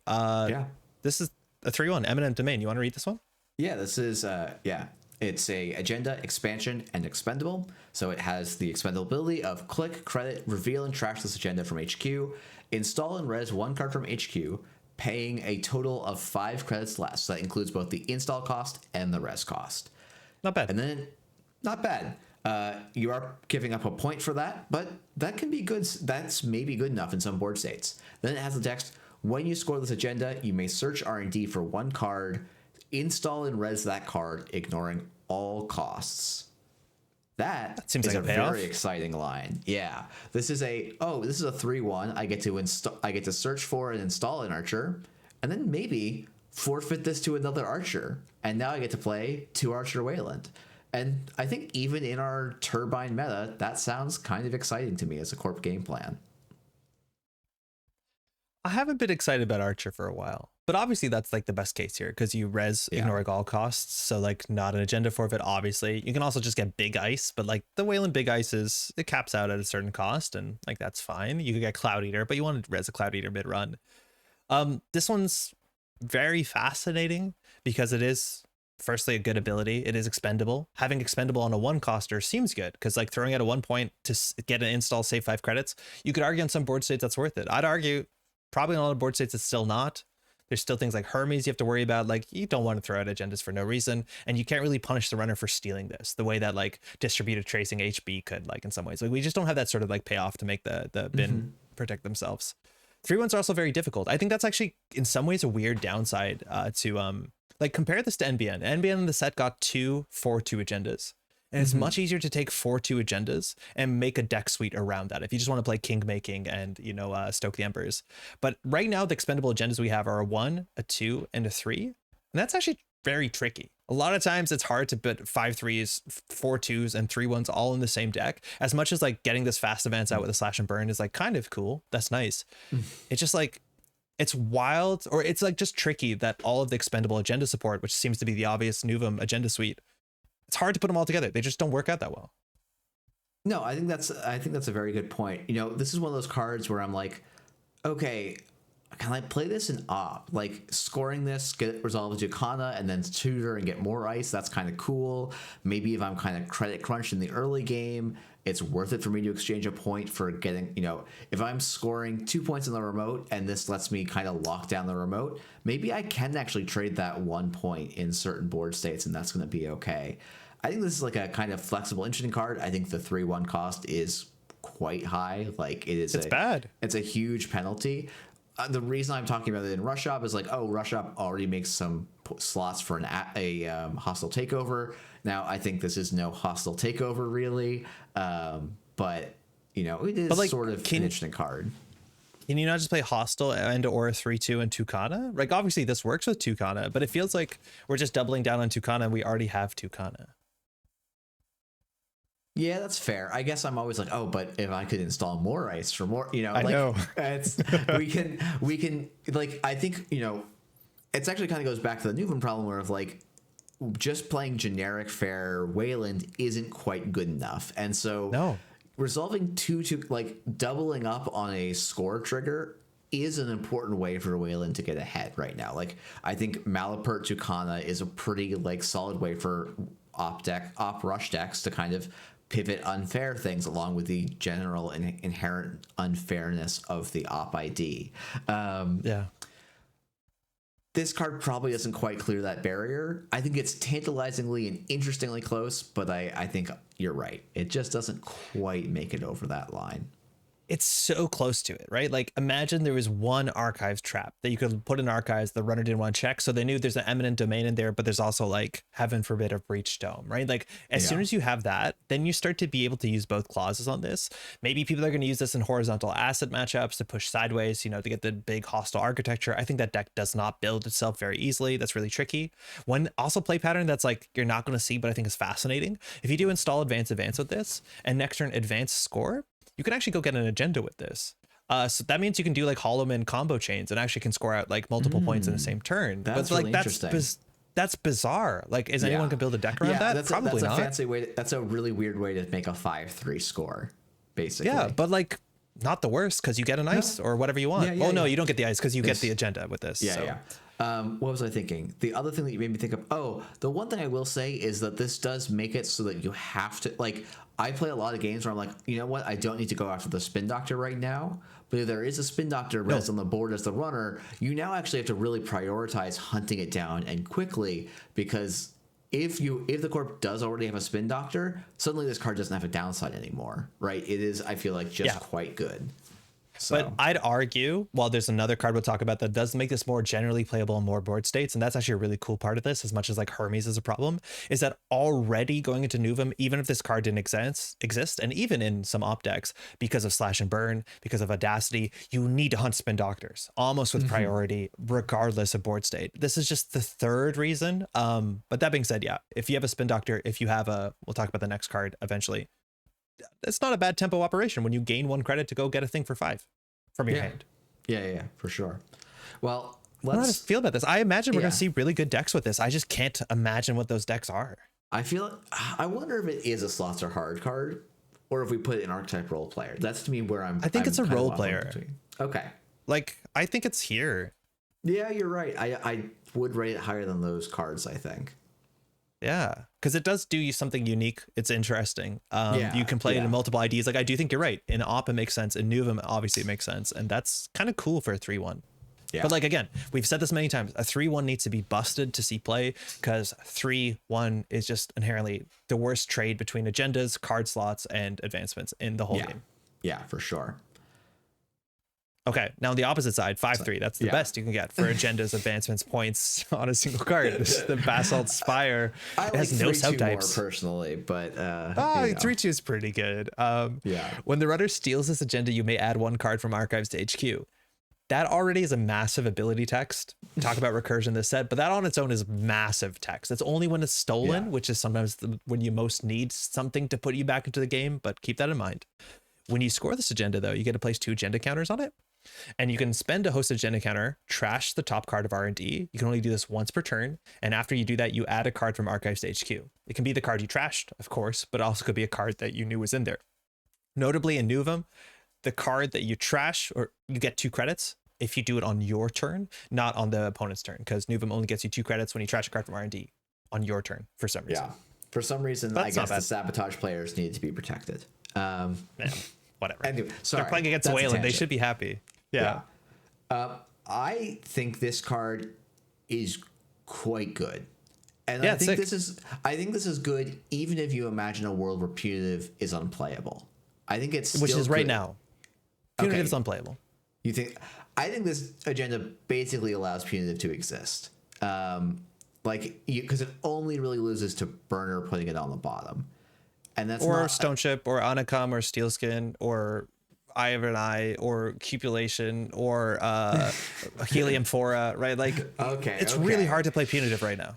I don't know this loses as bad to Helium Fora, but maybe that's just me. I guess it does. Okay. I think the most consistent place you can punitive someone right now is Archives. Yeah, that's probably because you can feed them 6 points, and 6 points is the only punitive that kills people in Standard if they're prepared. Yeah. But I even look at, I think like I immediately think about like the Rush Obelisk and the style that Beeblum was running early in the year that were playing like SDS and Seamlesses. And I'm like, oh, this lets you be PD in op. Yeah, that's a really good pairing of card abilities. And like trashing a card, like honestly, even if this gives up like another Basalt Spire, that might be good enough for some Weyland decks, and that should be a rarity anyways, right? At most, there'll be two other ones in the entire deck. So this is like a very, very strong recursion piece for Weyland, and the runner does not have a ton of say. I think the first recursion effect being on score means that you can't like guarantee the grossest. Well, it still enables the punitive style decks. Right? Yeah, either get money or punitive, whatever you need. Yeah, but like for the for these hypothetical seamless decks, maybe you don't mind it quite as much as the runner. But yeah, having more recursion on that's guaranteed, basically, provided the agenda shows up over the course of the game, that's very nice for Weyland. So I struggled to make Nuven do anything when I first built Nuven decks. The first place I went was like a 59 card, all 5/3s punitive deck. It was not very good for many reasons. And then the next thing I went to is like, I realized in playing, like Basalt Spire is clearly one of the best cards in the deck. And so I played 3 of them, and my goal was to score this out as soon as possible. So I'd never advanced in remote servers on like whatever turn 3, turn 4, wherever you feel slightly safe to push out something. And then you play 3 seamlesses, you play Slash and Burns, of course you do an Audacity. And Slash and Burn with this is really good because you slash and burn it, and then you can pull back the slash and burn, right? Like obviously the runner knows it's an HQ at this point, but once this thing is scored, that means every slash and burn you play, the next 2 like are totally safe. And that gives you that freedom to expend and push yourself forward and mill your deck and do all the beautiful stuff you want to do. Step 1 score out of 5/3 for this is a huge payoff. And on the other side of it, as a defensive 5/3, even if you have no interest to score this out, right? Like there's Nuvem decks that are playing big deal. They're just getting their big deal into their bin. And this is the one true card that enables that. Like your Archives is another hand ability that you'd hope Nuvem is by surveilling and building a trash pile of treasure, is that you run it, steal the thing, and they add a big deal to their hand and they win next turn. Yeah. Right, like sometimes they're just in a holding pattern and be like, okay, well, I'll just get 20 credits. You'll find a Basalt Spire. I'll get my big deal back. I'll win. And like, that's hard to deal with. Yeah, I think it's not impossible for the runners to deal with. I think there's actually, probably this is the meta they've been best equipped as ever to deal with that potential issue. But yeah, no, this is a very high-powered card that can do a lot of different roles. I think you can see this in multiple, again, not only Nuvem, in Op, it makes sense. I don't know if you're playing it in Outfit. Maybe you are. I don't know. Probably not. Like you are. I think SDS actually does something useful for you in Outfit. It's meta dependent. There's a lot of matchups where SDS feels terrible. Also, notably, having a 5/3 that does not have an additional cost to score is actually kind of important for punitive decks as a whole. So that's a nice thing as well. Somewhere around here? Yeah, I might put it to the left of Cohort. Yeah, I could see that. Yeah. That's good. I feel like this is going to be like one of the, as we talk about Weyland in the future, I feel like this is going to be one of the PowerPoints of the faction that we're going to be talking about consistently. Yeah, good agenda. Really good. All right, Hearts and Minds. A lot of text on this. Another 2 trash cost. Not the last of the set, I don't think. It's political. It's not unique. It says when your turn begins, you may move 1 advancement counter from an installed card to an installed card that you can advance. Then again, if the server is not protected by ice, after you do that, you may also place an advancement counter on an installed card that you can advance. 2 trash cost. Very notably, we didn't say this before, but for newer Netrunner players, political is a subtype that originally showed up in the Mumbet cycle that are all structured like this. They had some effect, but if they were uniced, the politically like straightforward, it's available to the people. It has a kicker effect to it. So 2 trash cost. I'd argue out of most factions, actually, Weyland is one of the hardest to protect their assets. Besides with speed, HB can ice them up efficiently. NBN has Oppo. Jinteki, also not the easiest. Well, Jinteki has the like trap as the main part of the faction theme. So it's the like, should I even try?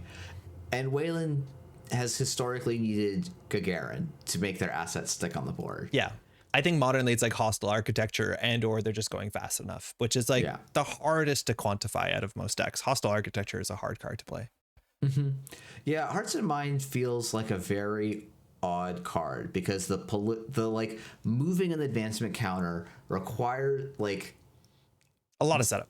It's a lot of setup. And it's like, okay, if I have my deck that has a single remote, then I should just play wall to wall because I'm probably just advancing my ice. So then I need to be playing this in a multi-remote Weyland deck, which honestly doesn't exist. There hasn't been Weyland decks that can protect multiple remotes, as you're kind of alluding to, and especially iced remotes. And so then I need to leave this uniced, and then the runner probably trashes it. So it's like, can I install this as a one-time biotic labor and just cross my fingers that the runner doesn't interact with it? Yeah, that seems tough. That seems very, very tough. This is an amazing art on, I think, a pretty mediocre card, unfortunately. I think it's also easy for people to be excited about this in weird spaces, right? Like the idea is like, oh, in Jinteki, I can do shell game, right? If they're not running it, I can move around advancements, and advancements can really matter when they add up to lethality. But I'd argue that like it's very hard. Like there's so many cards that do something like this for less influence that are more consistent, right? Like we have Lacosta Grid, sort of. We have Cohort Guidance Program that does what this does, but way better in faction. We have Trickle Light, we have Seamless Launch, right? Like there's so many things that do this that don't cost 3 influence, that don't cost 2 trash costs. That the use cases for this, I don't think they exist. Like Hollow Man in those same PE trap decks or PE advanceable decks does a better job of this, where if it's left unattended, unres for a turn, it punishes the runner way, way harder. So we did talk about this. Hollow Man, one of the safest places to put it on top of an Urtica that you've Hollow Man. Like it's like the perfect nest for it. And then that's when you move it out to do like Fuji, Neurospike. Seems good. Yeah, you're right. We did forget to talk about that. I mean, is this a binder card? There's abstractly an archetype that is like the sort of horizontal, I'm going to hurt you op lists, but I don't think it makes sense in that deck because the amount of things you need to set up for this to do something is like so narrow. To me, I'm looking at this, I'm like, capacitor. This is like a capacitor where it's like, I guess in theory, a deck, we could imagine a deck that could possibly play it, but it's not going to exist. So, yeah. All right, let's hit some ice. We got 3 in Weyland Descent, 2 cost, expendable, code gate, 1 strength. So it just ends the run. Notably, when your turn begins, you may add this ice to HQ. Andrej grumbles. The text is only active when it's rezzed, not in archives. And you can expend it. So it costs a click, and you can reveal and trash this from HQ to draw a card. That's easy to forget. That actually makes this way nicer. To reveal up to 2 only agendas in HQ and or archives, shuffle them into R&D. More recursion in this set. This is a card that I think my evaluation on when I saw that, I thought this was busted for a couple reasons. Firstly, cheap. Technically on tempo recursion, as much as you're just cycling, cantripping the card. It costs you 1, mind you gain 2 in Nuvum. And then having a 2 cost to end the run slot in Op, which Weyland has currently in standard, besides this, no 2 costers. So having a 3 trash into 2 for ice is nice, as much as this is a gear check more than it is a tax. And then I play it, and then like I'm not sure I would play this in most Weyland decks. I do think even a 3 of a Nuvum makes sense because it is a tempo positive card. Even if you're cycling it, it means that you can trash agendas on top of your deck. It allows that you do that eminent domain click 1 play, 2nd click descent, as much as you're losing the 2 credits per turn clause because it only fires once. I like it as a 3 of a Nuvum, but I found most board states it's not great if you draw into mid to late game because you don't want to cycle your agendas there. You want a better piece of ice and or a tech piece that pushes the game forward. Yeah. It's like if this said draw 2 cards, I think this would be universally amazing. As it is, it's just good, but it is like I went around building my op list going like, haha, I finally have a 2 cost hard in the run. This is what I've always wanted. And then I go, man, I'm hurting for other slots, and code gates are not like ice type I'm super enthused about right now. Like this bails me out of game state. Like this is a soft bailout for board states where I'm like way behind, but that's not really what I want. Maybe, I think this card makes sense in the heavy expendable deck where we are expending our slash and burns and our eminent domains, but the structure of that deck isn't clear to me yet. And hopefully someone will figure it out. And I think this will be a very impactful piece in that deck. But it's not, it looks like an absolutely wild card. If you compare this to like, for just amount of text compared to something like Enigma, like this seems way over curve, or Quandary. Yeah. Like this seems like it's like, oh, this is a one higher cost Quandary that has an extra utility. That's wild. That's so good. It seems absurd, but it's not. It's like, okay, it's fine. Like it's fine.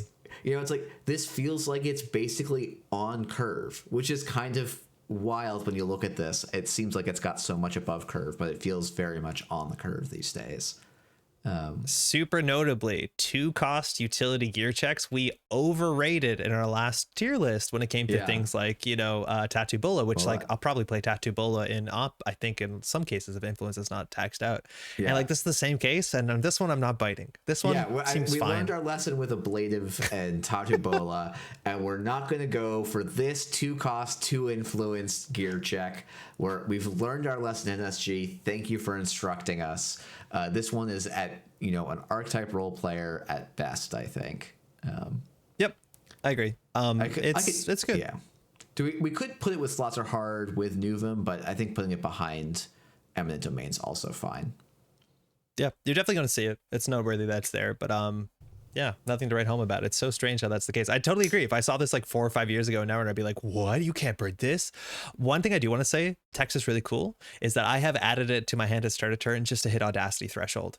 My best use case of it. That's really cool. Yeah, that's a that fun is kind of sick. Case. Yeah, or like Hansei it, which I don't know what deck is doing all that, but like that's kind of cool. That's kind of cool. Yeah, that is. All right, this is Hammer. This is a 6-cost 4-strength sentry. It has Destroyer and Observer subtypes as well. And it says, during an encounter with this ice, the runner cannot break more than one of its printed subroutines except using killers. Then it has 3 subroutines. Give the runner a tag, trash one installed resource or piece of hardware, trash one installed program that is not a decoder, fractor, or killer. So this is like some anti-BS tech kind of ice. Now you're paying a pretty hefty cost for that. This is 6 is not a cheap sentry. At the same time, 4 strength is not a terrible sentry cost for like 3. Well, I would say 2 of these subroutines are generically relevant. One of them I think is the tag subroutine. I actually feel like is a bit of a letdown for this ice. If this was some other relevant subroutine, I think it would be quite good. It feels really, misplaced really too. Yeah, it feels like it doesn't make sense on this ice specifically, especially with the text too, like or the theme of the hammer. Yeah, it does kind of feel out of place. That said, like I don't think this card's amazing, but I think this is actually a really nice text slot for certain metas. Right. I was gonna say, like, if we think about like the mulch decks, these Lu or Hoshiko decks that are heavy on Knobkery and Audreys and Simulchips, like this probably trades a bunch of tools for a single piece of ice, because either they have to get a real killer out to handle this, or you give them a tag and get to mess up their board a little bit, and you have a lot of agency about how to mess up that board, and that is a really nice outcome for the corp.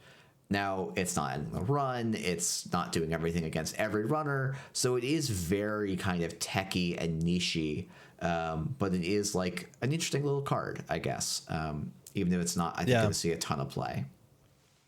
I kind of like the Decoder Fractor Killer not subroutine. We've seen that before in Hagen, and you have to be a bit careful that's not on everything, because I think a problem with Netrunner potentially is that like sometimes it's hard to not just run icebreakers on one utility program. Utility programs are a cool part of Netrunner, so you don't want to like hit the hammer too hard on that.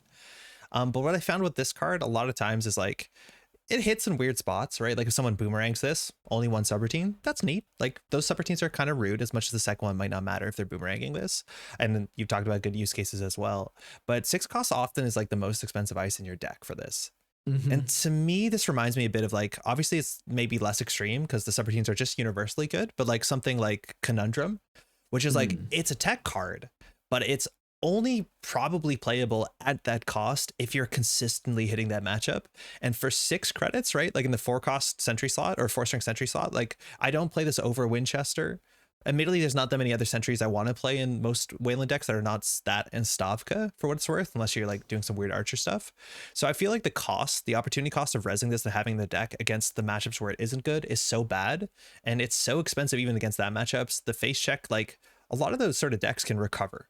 Like they can recover when they deal with it. This is also maybe minor and a bit more anecdotal too, but I've been playing a lot of Seb, and I've been playing Seb that's like God of War Amakua. And people ask like, oh, you're going to play in the first week, how are you going to deal with Hammer, right? Like you can't just play God of War deck into Hammer, and they're right, but then you realize that deck is just going to Aqua Ceres crew through this thing and just trash it on sight. And the fact that it is like anti-AI tech, but you just destroy it when you see it, that's admittedly all ice does that, but like to me, I didn't even have to build around it. I get, yeah, if you have 2 crews out, basically is what you're saying, this will just run through it. Got Devil Charm. Bye. Oh, okay, sure. I mean, yeah, that's obviously not great for the core, but that's all ice for what it's worth. That's every ice. I don't know that to me that's not a super interesting argument about like, yes, all ice does that. But hear me out. Yeah. All ice does that, but if I want to tech into, and not exactly in Weyland, if I wanted to tech into II and Audrey, like wraparound is closer to what I'd lean to. Something that is not terrible into all matchups. Not that this is terrible, but something that is affordable. I mean, this is, I don't want it to spend too long. I actually think there's good reasons that this is much better than wraparound against specifically the simul chip decks. If I'm trying to tech into a Squares crew, this is not the card I want, right? I do want wraparound, right? But if I'm teching into those matchups, I actually do think this does quite a bit for me because, yes, the tag is effectively irrelevant and does feel like a little bit misplaced. It would be great if it actually was coherent with the rest of what the card is doing.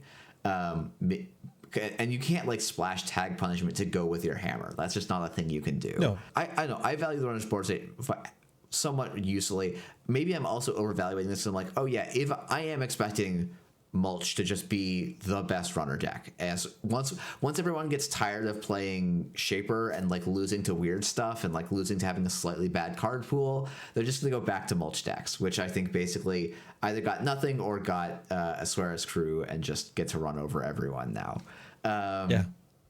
And so like I could see this having a place in that matchup where you're like, okay, to win this tournament, I have to win at least one game or at least 2 to 3 games against mulch. That's when this card starts being valuable, and I think it's basically useless outside those metas, which is like. But what deck do you play this in? Like you're not playing this in op. Yeah, you do play that. You play this in half run Stavka op, and then you just half run. Oh, this. okay. Yeah, that's okay. That's something. Yeah, you half run this. Is that better than a Stavka though?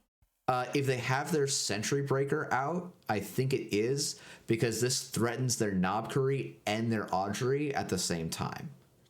Which I think is better than Stavka. Right? Stavka is they just spend the simul chip and go through. This is I get to eat a simul chip and their Audrey. I basically get to 2 for 1 them a little bit with this card. Not actually, but that's like attached to the most expensive card in your whole deck and a setup of multi-card combo. Like I agree that the payoff is good and it's one of the best things you should reach for. I just think it's still like kind of clumsy. I did like this card when I played it. It's just like I think you can only play a Nuvum that has the money to afford it. I feel like it's the one ID that can do it. That's fair. Yeah. No, I think that might be the better home for it, which is like, yeah, this. I mean, I did actually play against, I think it was a Nuvum deck that was just oops all sentries, and Hammer was actually one of the most annoying cards on the board. Admittedly, it was also annoying because I was playing Ika as my only killer. And if you play into oops all sentries with an Ika, you're gonna have a rough time. Where's your living mural, man? You're ready for the matchup. I hear you. I almost put a living mural in my deck after that game, and then stopped myself and was like, unless you expect oops all sentries to be a real deck, you can just breathe in, breathe out, and accept the loss. So I think the tag is here because this is meant to be Colossus version 2. I think Colossus had a tag. I think that's why it's Colossus here, but it's weird. A tag. Yeah, it is weird. Okay, so I guess the question to me is this a slots are hard card or is this a binder card to you? Oh, it's definitely a tech card. It's a playable tech card. Yeah. Cool. I like that we argued about this card and both would put it in the exact same spot. This, All right, this is why we keep having 3-hour-long episodes, because I we know, argue I and then know. agree. All right, we have to slide the cameras over. We only have 4 more cards. We're almost there. Our last ice of the entire cycle comes in the form of Log Jam. It's a barrier, 6 strength, no cost, or sorry, no strength. It's a barrier. You can advance it. It gets +1 strength for each hosted advancement counter, so it scales exactly like Ice Wall. And it's 3 subroutines. All of them end the run, but the first one also gains 2 credits before the run is ended. Now, when you res this ice, you get an advancement counter, so it's functionally 1 strength, and then you get 1 additional advancement counter for each card type among face-up cards and archives. So this is the sort of breadcrumb for that sort of armed assets protection deck archetype, but unfortunately those cards might be face down, but they're not always face down. Eventually you run archives and you'll have some. That being said, are you playing upgrades in a Nuvum deck? I'm putting the cart in front of the horse. What do you think of Logjam? I think this is a serviceable but not great card as printed. Now, I think this is another one of those cards where I'm like, I'm glad this card isn't better, but I also don't think this card is bad. Like, this is, like, you know, an immediate comparison is, oh, I could pay 1 more credit for this and get Pharaohs. And maybe that's correct. I think, to me, the thing that puts this above Pharaohs is basically the Boomerang interaction. The Boomerang and arguably the Botchless interaction. And I think that is actually a huge deal for every non-op Weyland deck. Like, I actually think this probably is, like, I see why people say Pharaohs is better, but I suspect that Logjam's 3x and the run is actually a significant upgrade if you're thinking about putting Pharaohs in your deck. Yes, you're not going to get to 10 strength as quickly, or maybe at all, but the number of games where it was like the 10 strength was important and not, you know, you couldn't get away with doing 6 or 5 and having 3 in the runs, I feel like that often comes out in the wash. And having a card that, hey, maybe pays you back a little bit on face check and is much more annoying for some of the best in-set tools or in card pool tools for the one to deal with it, feels like a pretty good trade-off for me. But 6 is pretty expensive. This feels like it's, we're playing. This is like maybe some of here's why we might play Nuvum, because this is a really good card, but it's a little bit too expensive for most Weyland decks. I think when I first saw this, I wasn't very hot on it because you can pay 1 credit less, technically 2 credits less, even 1 more after refund to play Treeline. Mind you, Treeline is at home in Nuvum. This works with Treeline, so that's cool. And if you want to play 1 credit more, you have Pharaohs, which is a 10 strength again eventually. That being said, this face checks as 4 credits. This face checks like Spiderweb. We had Spiderweb back in the day. Spiderweb used to be a very important card in a meta with things like Boomerang. It was very important for things like Faust. If we had Spiderweb in a world where we also had Endurance at the same time, Spiderweb would be very killer. Now, the difference here is, again, you need this to be at least 4 strength to tax out Cleaver, and that's only until Endurance comes down. But I do genuinely think, that this is one of the best ice you can push in a remote server to rush behind in, which is not the best strategy modernly with a lot of the central pressure happening right now. But if they face check, you res this for 4, and they can't Boomerang it, they can't Fizerum it, they can't Botchless through it. Like, I don't think I play an op. But that's not terrible. I think you do. Yeah, and I think also it's worth pointing out, if they do get their Cleaver Turbine down, you can just advance this manually, and you will just kind of outpace the runner at some point. So, I don't love the do nothing Glacier style decks, but no, it's awful. This card does fit really well into those, and it fits okay into this more tempo forward Nuvum deck where it doesn't, it will make some money off of this. And I think by turn 3, I think a lot of the time this is going to be already base 3 strength. And then it's not too hard to get this to 4 if you just you probably have to do a little bit of work. You have to find an upgrade that enough upgrades that you want to put in your deck probably. But a virus, that's it. Yeah, or you could maybe shoot. Yeah, or maybe you play this with tree lines, right? And then you're just like, I'll expend a tree line, I'll get an asset, and I'll get my Rashida, and I'll get an operation. I'm assuming asset and operation almost always end up in archives very, very quickly. And then you just have to choose. Am I playing expendable ice? Am I playing upgrades? I'm happy to get into archives. You've got options to get that up to strength 4 pretty quickly, I feel like. Which feels about where you want to be when you're resing this card.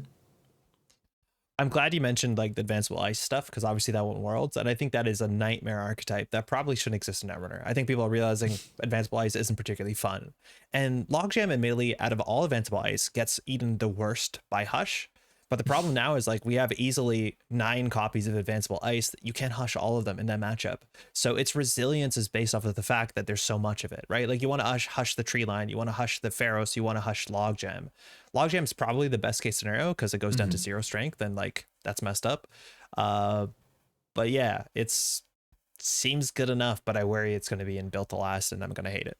Yeah, this is an archetype role player, I think, right? Yeah, it's a big section. I don't know. There, is it? It's probably a bit better than I think. Yeah, it is. It's more playable than Eminent Domain in more decks. I think. Yeah, I think it's like a pretty solid piece of ice. It's not. I don't think it's gonna be super flashy or meta pushing, but it serves a really like it serves a relevant role in the meta we're in right now. Yeah, it's functional enough. I just want to remind everyone there are no more cards next to Bring Them Home. If there we'll move our cameras. I'm hoping for that not to be a thing because I don't know where to put our cameras. 3 more cards left. Jeff, what's business as usual? Business as usual is a card that they printed for me for Eternal for some reason. It is a 0 cost gray operations out of Weyland. It says resolve one of the following. It gives you 2 options. Option 1, place 1 advancement counter on each of up to 2 installed cards you can advance. Option 2, remove all virus counters from 1 installed card. Threat 3, you may resolve the other mode. So this is like a little utility card. It's a micro virus, I guess, of sorts. But I think you only include this in your deck if you're planning to get use out of advancing 2 cards in 1 turn for 1 click. Seamless Launch is an econ card. This is technically a better econ card than Seamless Launch. Yeah. The problem is compared to Seamless Launch, you cannot use this to fast forward at scoring an agenda. But if you're advancing an ice and advancing an agenda, this is okay. It's probably not something you're thrilled about having. This is the card with Sudden Commandment that I want to try and do silly nonsense with. And this is why I say this is an Eternal card. This is a stronger version of Tribute from Kaguya, which is a card that ended up in probably one of the most broken uninteractive decks of all time. But we will not go into that any further, I think, because that's not relevant to today. On that note, we should say Eternal is the format with all the card pool, old card pool, and it's very noteworthy. NSG does not balance for Eternal. Eternal balances itself for Eternal. So Eternal team fixes Eternal. NSG is not making decisions based on Eternal. But in Eternal, this thing's sick. Yeah, I think I mean, this feels like it would go. It's tricky. I don't know this actually goes in the Sokka's BTL World's Winnings deck because definitely does not. Yeah, it really doesn't fit there. But I don't know. Like, so I struggle to find a deck where this is going to be consistently good and make any kind of sense, I guess. I think there's more decks than we think that this is at home. I agree. You're playing it for the top decks. If you purge, it's because you're on threat or you're just in a bad spot and you have this and you don't have anything else to use it for, but it's 1 influence. So I think this card actually takes the spot that potentially Trickle Light does in PE combo decks. I think advancing 2 things is actually more important. I think you actually can fast advance this with some inconsistency in with Vladislavsk City Grid in Proptivost. You actually can fast advance by 1 advancement from the run from this you put on the Vladislavsk and the agenda. Like there are use cases where this is like for 1 influence, totally fine. But it's going to be the sort of deck where when you see it, it will surprise you and it's there for a good reason. I think this is the sort of card that PE players looked at Hearts and Minds. This is actually what they want. Yeah, agreed. This is actually what those Hearts and Minds PE players wanted. I think I feel like I don't remember seeing much shipment from Kaguya in PE back in the day, which makes me a little skeptical that we'll see it in that archetype. Maybe, but it's a different PE. Does play this card. That's true. It is PE right now is better at leveraging multiple traps. Back then, it was mostly 1 big trap. That's fair. Yeah, that's a good point. I think PE has much more lethality right now because Neurospike and like Clearinghouse, like there's way more things that if you don't run hurt you, and this is in the category of don't run hurt you. Yeah, that's fair. Where are you putting this? Then? I think it's a role player.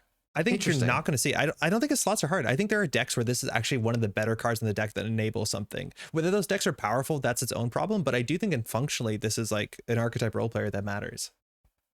I don't think you agree with me. I think this is a slots are hard card. I think this is a nice idea in PE, but I think you would actually rather Trick of Light. I think in practice you're going to prefer the Trick of Light because you'd rather. Trick of Light is so much harder to set up. I think install double advance in Urtica is going to do the same amount of work as this does. I don't know. I'll have to build the deck. I think I Yeah. have to build the deck to see if that's true or not. But I do think this card is like quietly a combo piece. It's the same sort of thing. It's like this is the sort of card that will like be part of the sort of like evidence they prepare for the court case against Holloman. Not obviously, but in some decks maybe. Okay. That's a bit of a reach. I don't know that I'm quite gonna going there with you, but yeah, man, maybe I'll take that back immediately. But if its slots are hard, like I think like what I'm just trying to emphasize here is I think this card is playable in certain archetypes. I think they're strange archetypes, but I think they're archetypes that you will lose games to. Okay. I guess that is better than what we usually define as slots are hard. Where slots are hard is this card has a clear use case, but it's just not quite good enough for the slot, right? There's nothing that does this in the game. Like this does something different than Trickle Light that's worth pursuing. Yeah, I mean, you could make the argument. Yeah, okay. I think you could make the same argument. Yeah, okay, that's fine. You don't want to restructure everything. Yeah. It's too late in the night. It is too late for us to redo our entire tier list as we come to grips with these arguments. So it's time for the camera resume. That was the other reason I was trying to get this in slots are hard, so we wouldn't have to move our cameras. I'm working on it right now. So our camera is like above here. We're smaller than we've ever been, but it is what it is. It is what it is. I guess, yeah, we should just go in the banner across the Ban Me Please, because I don't think either of our last two cards are getting there. All right, our last Weyland card. I don't think I can pronounce this accurately. Isaac Liberjade, something along those lines. I said it quickly. 3 cost. It's unique. It's a Biroid system upgrade. The fact that this is a Weyland Biroid, and I don't know why. Like, there's a lore piece behind this that we haven't heard yet for sure. 2 to trash. 2 influence. Each advanced piece of ice protecting the server gets +2 strength, and whenever this upgrade moves to the root of a server, you may place an advancement counter on an ice protecting that server as long as it has no advancements on it. So you get the first advancement free.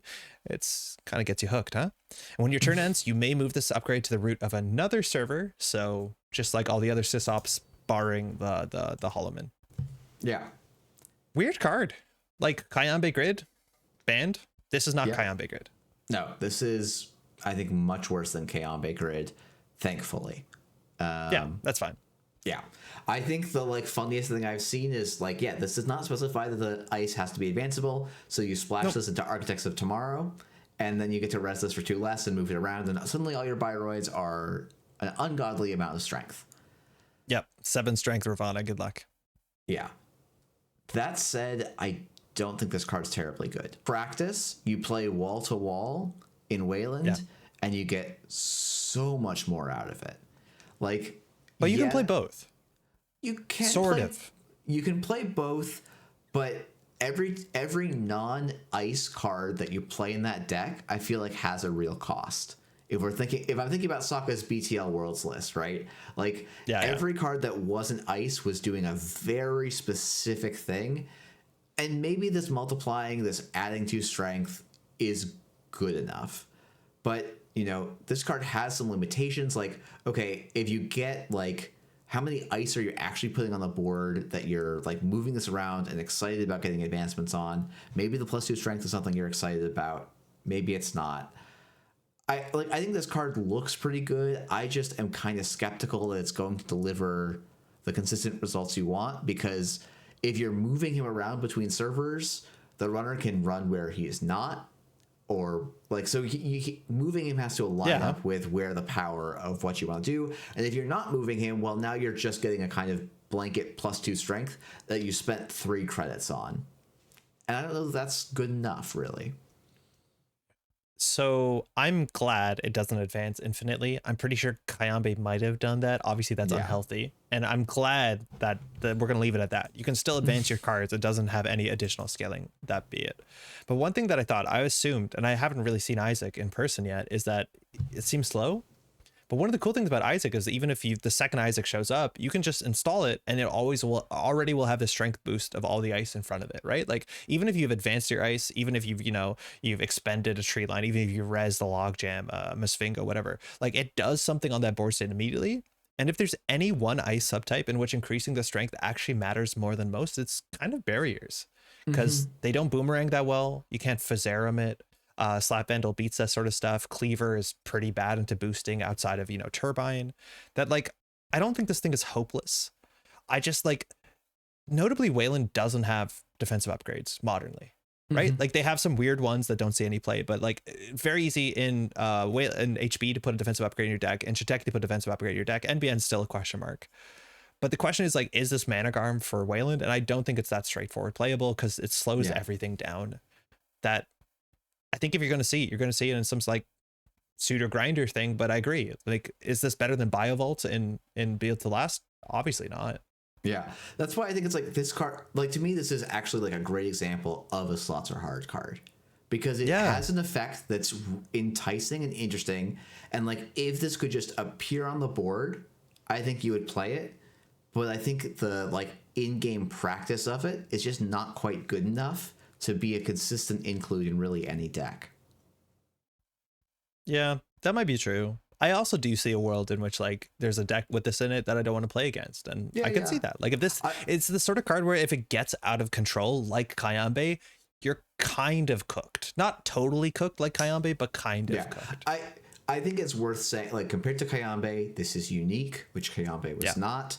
This, like, Kayambe scaled both the ice infinitely and itself, like, quite well, not quite multiplicatively, but like quite heavily, right? It hurt more than 2 strength can. Yeah. And like, we do have a lot of ways to deal with higher strength, like not an infinite, but it's not uncommon for runners to have ways that they can cheat around high strength. And who knows, maybe one day NSG will reprint David and we'll lose Turbine, and I will be excited for that exchange. But so where do we put this? To me, this is a high slots are hard card. Like, I think there's a chance we're wrong, but I feel like this fits a lot of our normal definitions for slots are hard. I'd be happy going above Hammer on this one. I think it's cool. Yeah. I think the payoff is more overtly frightening obvious, than and Hammer. Yeah, I think it's actually significantly better than more likely to see significantly play than Hammer, but. Okay, Weyland. Some power cards in there. Nuvum Strange. I don't think it's very direct. I don't think that's helping me like Nuvum, because it's pretty middle of the road and it's not like clearly what it's doing. But there's definitely cards in here that are going to be important for the next little while in Standard, which is always like worth revisiting. I think it's also worth mentioning, like, they managed to print interesting Weyland cards, even though we don't think they're super strong, but that don't go in op, which I think is like a real challenge the NSG design team has set for themselves. And like, I will be very sad when they decide to ban op for design space concerns.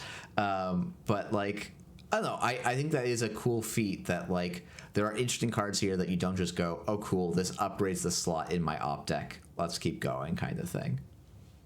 I fear there's Olympic swimming pools full of cards that NSG has to throw away because of op. I have no doubt the restriction that op is putting on the design space is unfortunate, because op is really cool. I mean, I think the biggest one is probably Cyber Sand Harvester being 2 to res. Yep. All right, last card. Powers That Be, a unique one. This is a bit of a narrative tie-in. I think it's the biggest narrative tie-in corp card we might have had this set. We saw a lot more on the runner side. It's a Ritzy asset. It says, whenever you score an agenda, you may install a card from HQ or archives, ignoring all costs. It's 3 to trash. This is the exact text, word for word, at least on the NSG version of Team Sponsorship, which was this in HB for 1 influence, but 1 to res 4 trash cost, if I'm remembering correctly. Yeah. And it was that card was not unique. Yes, that card was very, very good. There was a lot of decks that spent 3 influence on 3 copies of that. There's other reasons why too, because of Jeeves being, we're getting deep into it. There's reasons to play multiple HB cards because of this mechanic called Alliance, in which you need to play HB cards. On its own, Team Sponsorship was really, really good, and any sort of like horizontal asset based, I'm going to push myself forward.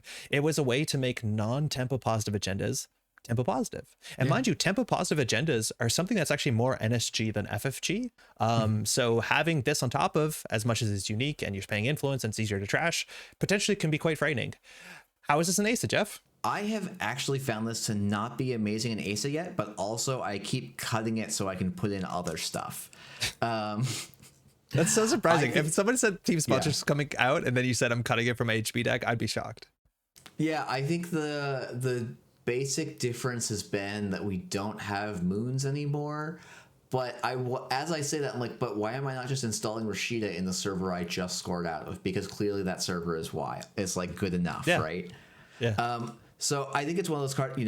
We saw. I want to shout out Sid 7. I think brought a really cool Asa deck that used cohort guidance program and the powers that be and to then influence floating, and I'm like, can we find a way to squeeze an extra powers that be in there? Like, card slots are difficult, but like this card is really good for a lot of the reasons we've talked about. I think it's interesting because I feel like team sponsorship was at its best when you were playing some number of 1-pointers, so you would pretty reliably get 3 triggers off of this. Like, 1 trigger I feel like was not usually quite enough to justify a team sponsorship, or that's why you would run like 3 of them, because I can get I can score 1 agenda and get 2 team sponsorship triggers off of it.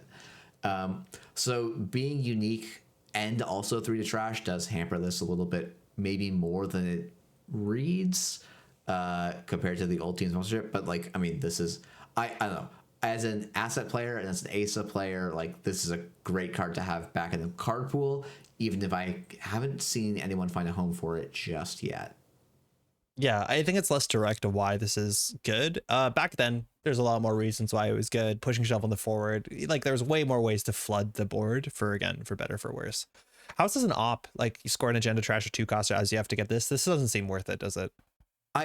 Yeah, it's like, if you could play op and this is like, it has the 2 remote problem if you're trying to play a rush op. Now maybe you can play or even the facet style ops that people were playing around Worlds, where you are on a scoring plan but you're also going pretty wide. That seems like where this wants to go. I feel like that deck lost some key pieces. Forma Carry was a big part of that deck. Forma Carry Manigarm was really how you actually won the game in a lot of cases, if I'm remembering the deck correctly. And so it's a little bit trickier to see if this is going to quite get that archetype back to that level. And it doesn't really fit in the rush op. I've played it in the rush op, and it is fun to reinstall, like, pop a border control, then reinstall it off of the powers that be. But every time I've done that, I'm like, oh, well, I'm flexing on the runner maybe not being as good at playing against Ob as like they could be. And that this is just a card that kind of, like, maybe it's like, can I spend 1 influence and 1 credit and maybe a click to install this, and then cost the runner a click and 3 to trash it? Maybe you can get away with that in some op builds, and it's not a bad tutor. It's not my first way to spend influence, that's for sure. Yeah, it's not my first way, and like, I also have Malapert in that same 1 cost, does something when I score kind of tempo.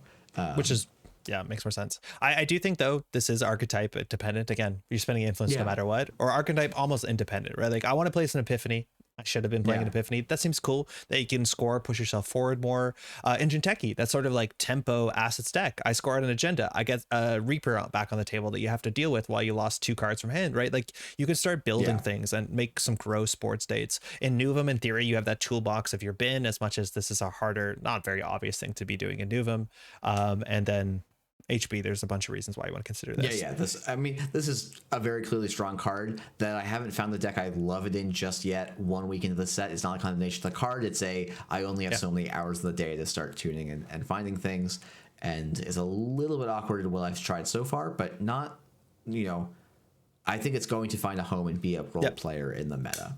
Last point, really quickly.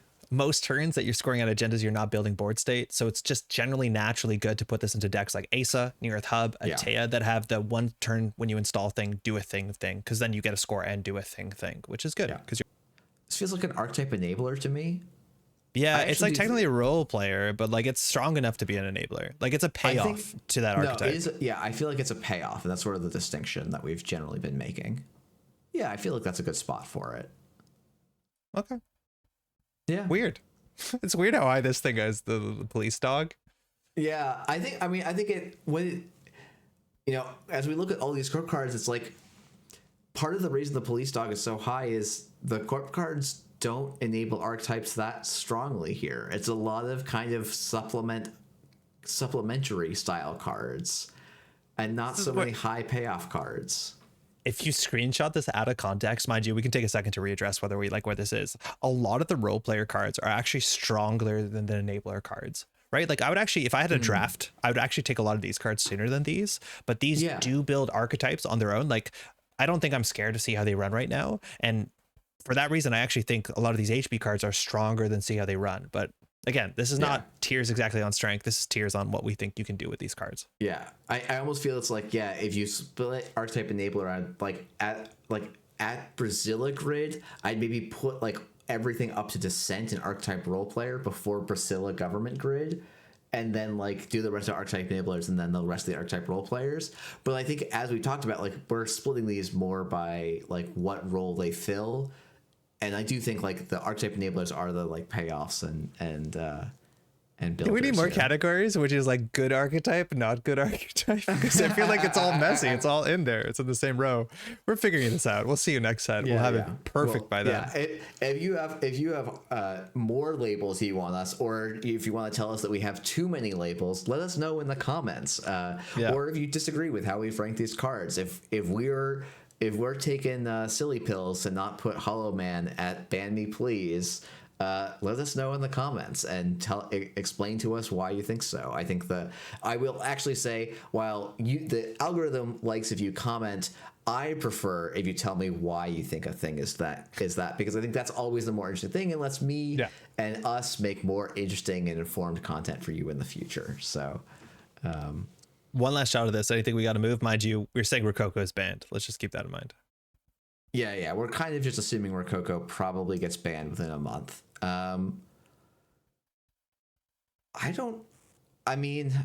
There's a couple. I would probably still kind of argue for moving business as usual down, but I think your argument for saying it in a role player is fine. Because it's not a tech card. I think it is good enough. Yeah. I don't know. Again, like with the runner side, I'm pretty happy with where we've ended up. I actually feel like having this extra slot makes it a little bit easier for us to put things in the right spot. Yeah, no, for sure. Otherwise we end up with one giant category to be like, they're not terrible, but they're also like, you're not gonna see it everywhere. Cool. Well, hey, we did it. 3.5 hours later, that's not too bad. Weird set. We've said this before. It's a hard set to look at. Not everything's signposted really well. That's not a bad thing. That's not a good thing. There's a lot of cards that are like, I think on the runner side, there's more cards that are like, if this is good, it might not be healthy. But I think there's a lot of stuff here to work with for a lot of factions, right? Like generally being middle weighted is actually relatively good on this chart. Some sets is not the case. There's a lot of cool stuff for every faction, which I kind of like that. I think for Corpse in particular, you don't want a ton of enablers, because Corpse get to build a specific game plan and then make sure that it gets enacted. So actually having more role players is like a kind of, I feel like almost a natural, and probably if we did this a bunch and if we went back for old stuff, I think we would find Corpse tend to be really dominant in role players, and runners tend to be distributed a little bit differently. I think there's some difference in how the sides will fit in these categories. So, this is probably not the most high-powered Corpse set we'll see. It's probably one of the lower ones, but I think it's still an interesting one. And, as someone who, I think this is going to let the, like, really creative deck builders, like, actually pull a lot of juice out of this set, where I think some of the other sets that NSG has released, it's, like, very clear, like, okay, this card goes in this deck, and then it's just, okay. Does this deck do enough with the last, I've got 6 to 10 flex slots, and that's what I'm figuring out. Whereas these cards like are those flex slots, and you get to decide, do these enable something new? Do these enable something that already existed? And I think that's a fun, different type of challenge for us as a player base. So cool. Well, you've already asked for the comments. If you want to like the video, if you liked what you saw here, again, part 2 will be coming up on the Metropole grid. Link will be in the description at some point in the near future. Jeff, sign us out. Thanks so much for coming, Andrej. It's a pleasure as always to have you on, and for you to do all of the hard work here. I just do a little bit of post editing, but you do most of the work for this one. People should go check out the runner one, which hopefully will be out very soon after you're seeing this one. And watch your lovely stream if for some reason they don't already, and the plethora of content that you put out. And they should support you on Patreon if they have the means and comfort to do so. Thank you. On that note too, the tier list should be in the comments. So if you want to make your own, share it. Startup specifically, we'd love to see it. Because honestly, I don't know what's happening out there, and boy, would I like to know. Yeah. And if you want to make one for Eternal, I would also be interested, and maybe I'll even have you on to talk about it. But I think with all that said, we've kept you here long enough. We will release you back to the rest of your lives. Thank you so much for tuning in, and we'll see you out on the nets. Cheers.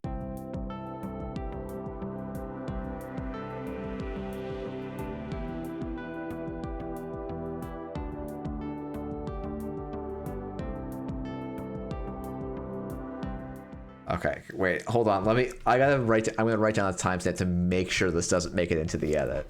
What do you mean doesn't make it edit? You don't watch the edit? What do you do?